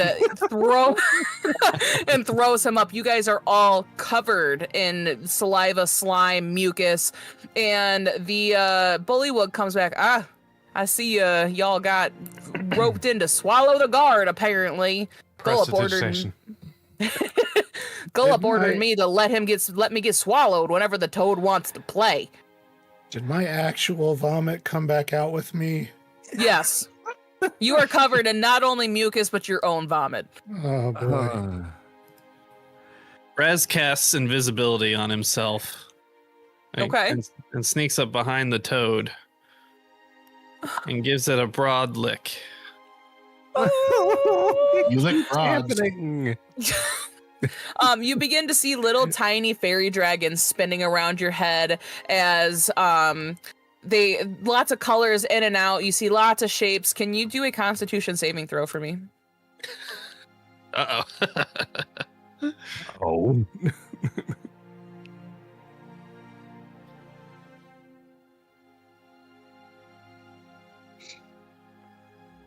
That is a 16. You're lucky I put down 15, or else you would have been frightened until your next long rest. Oh no. You almost begin to become a little paranoid in your drug-induced high until you take a minute and calm down and take a swig of that wine that no longer tastes awful, and you're able to calm your nerves a little bit. Fear and loathing among the bullywog. I've already been huffing basically ether. Swamp ether. Correction. Oh my It's all God. natural. That means it's healthy. That's what we want to call it. We really got to get out of Frog Country. Yep, so you guys have 2 more places to go. Actually, if we wanted to call it, let me look ahead. There's 2 more places we could go, and then we could call it for the next session because I have a little bit to actually write in between then. Sounds Because good. I've just been winging it this whole time. All right, let's just keep going. Let's go to 18. Cool. A bulbous green-black cauldron with a thick lid sits above a bed of hot coals on 6 sturdy iron legs that protrude from its curved bottom like extremities of a crab.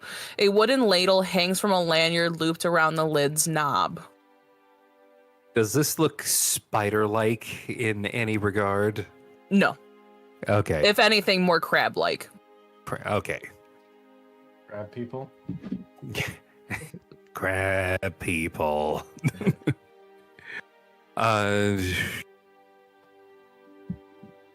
Is there a lid?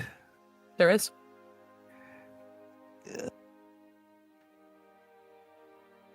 Does this creature have eyes? No. No? I'm going to take my lance and from like 10 feet away try to lift that lid off. It will not budge.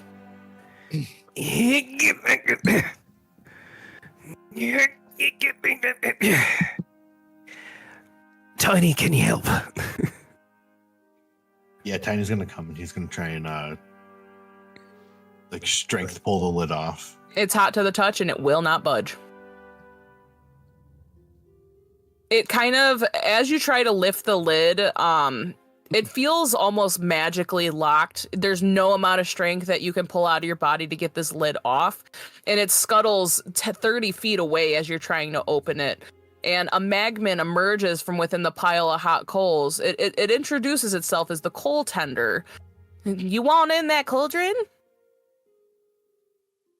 I know. Depends. What you was inside. Well, if you could get me some dry wood, I could give you the password. Drywood's what I'm all about. Now, where might we find that? I just love the sound that dry wood makes when it burns. If you could do that, I'll give you the password. I do have tinderbox with me. If you take tinderbox, I'll take any kind of dry wood. I'll hand over the tinderbox. And it puts it in the coals with him, and he just, you can tell he's like really happy. He's kind of squeaking. By the way, if you want to open that cauldron, the password's spittle spew. I'm gonna go back up and I'm just gonna go spittle spew. Inside the cauldron is a bubbling, frothy, gray-black liquid that radiates an aura. You're not sure what the aura is, but it definitely gives some kind of magic feel. Tiny's gonna try it. Tiny's gonna try it.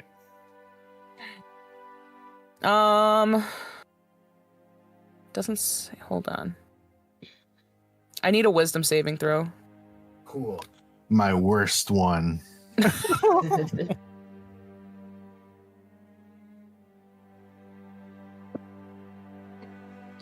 Flat 13. Okay, I need you to roll a d4. Oh no.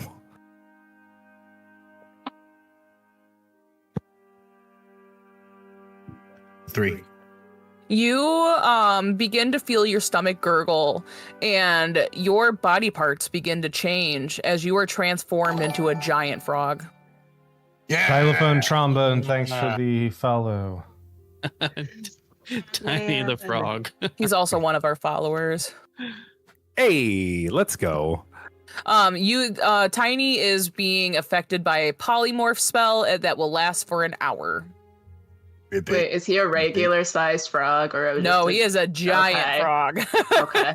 Ribbit. Ribbit. So it says medium beast. Okay. Raz, who is still invisible, by the way, sneaks up No. behind his new frog friend and takes a good lick. Oh my god. Put that. Oh wait, I can't see you. Never mind. Okay, Cody. No, I need you. Nobody knows except for Tiny himself. Yeah, Cody, that's right. Tiny, do a wisdom saving throw for me. Or no, I lied. Do Constitution saving throw for me. What was Net 20 plus 7. Okay, so you're not traumatized. You're good. Raz, your drug-induced colors and acid trip is just getting worse and worse. You look at your fingers and they begin to ripple almost like you're water yourself, and nothing quite feels or looks real. And as you try to grip things, you just look at your hand like, is this really my hand? This is new. I like this. Where did Raz go?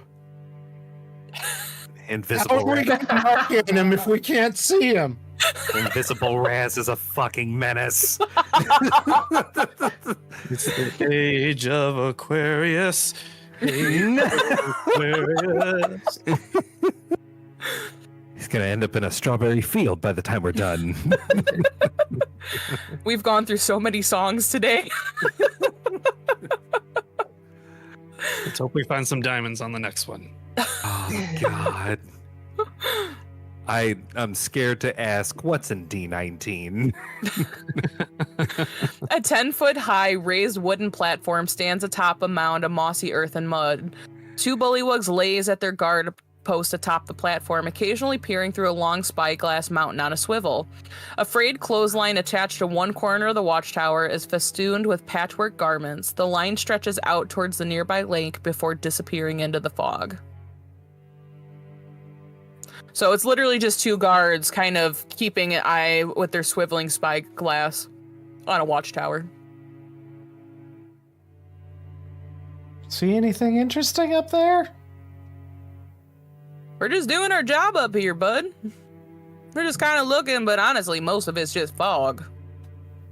You get a lot of threats coming through? Not usually, not since Bavlorna's been in town.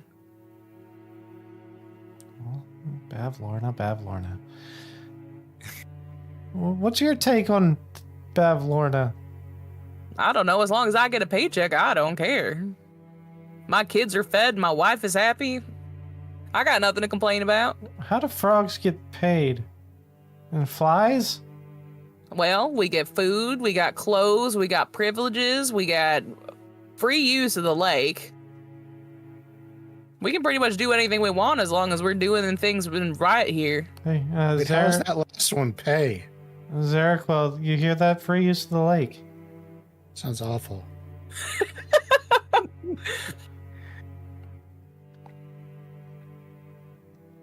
Raz, who's still invisible, has climbed up to the tower with them. Oh And no. it's just kind of perusing. Does he see anything? No, you pretty much just see a lot of fog. You kind of see the lake down below. You see large lily pads all over the lake. You see other bullywugs on boats. You can kind of see the dock far out, but that middle of the lake is completely shrouded in fog. Everything else around where you guys have traveled, you can see, but that middle is just like a sphere of fog around it. Fog of War's a bitch. He leans over one and licks its head. Christ. You slowly are not being able to feel your limbs anymore. Walking is becoming hard. And it takes a lot for you to walk and be able to function. And Tiny is still a giant frog, so Ooh. you almost don't feel real yourself. Any little movement just leaves you in awe. I am a god.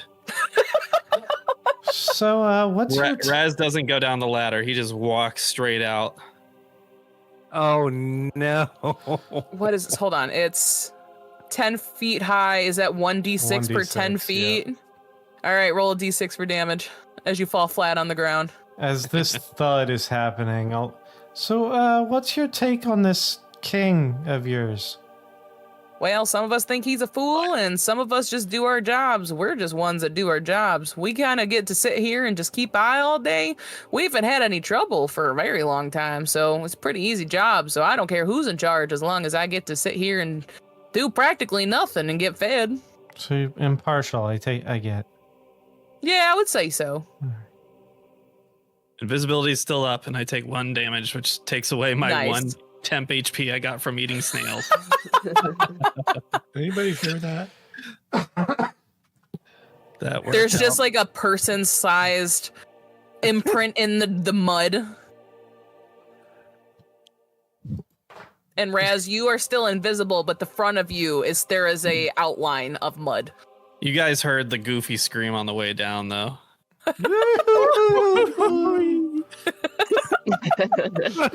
I mean, I could dispel magic, but I don't want to use up another 3rd level slot, so you're just gonna have to continue being a toad. Sorry.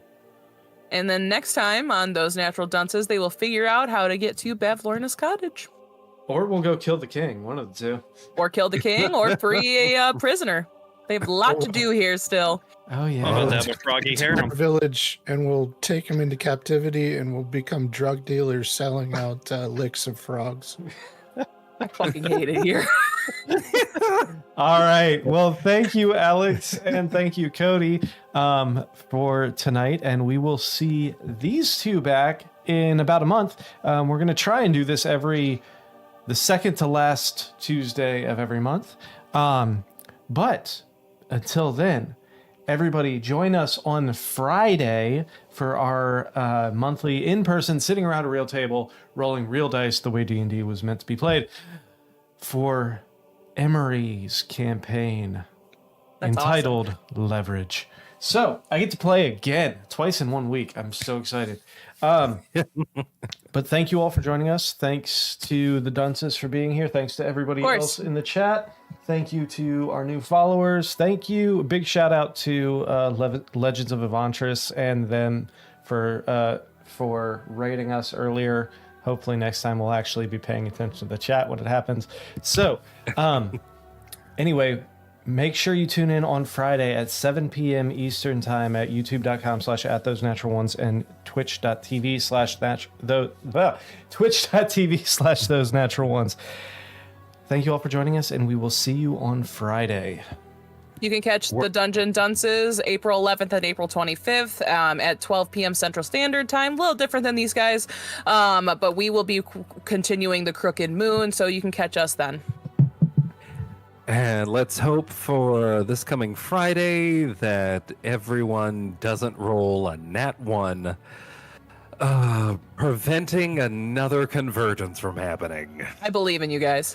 Have a fantastic night, and we'll see you in just a couple days.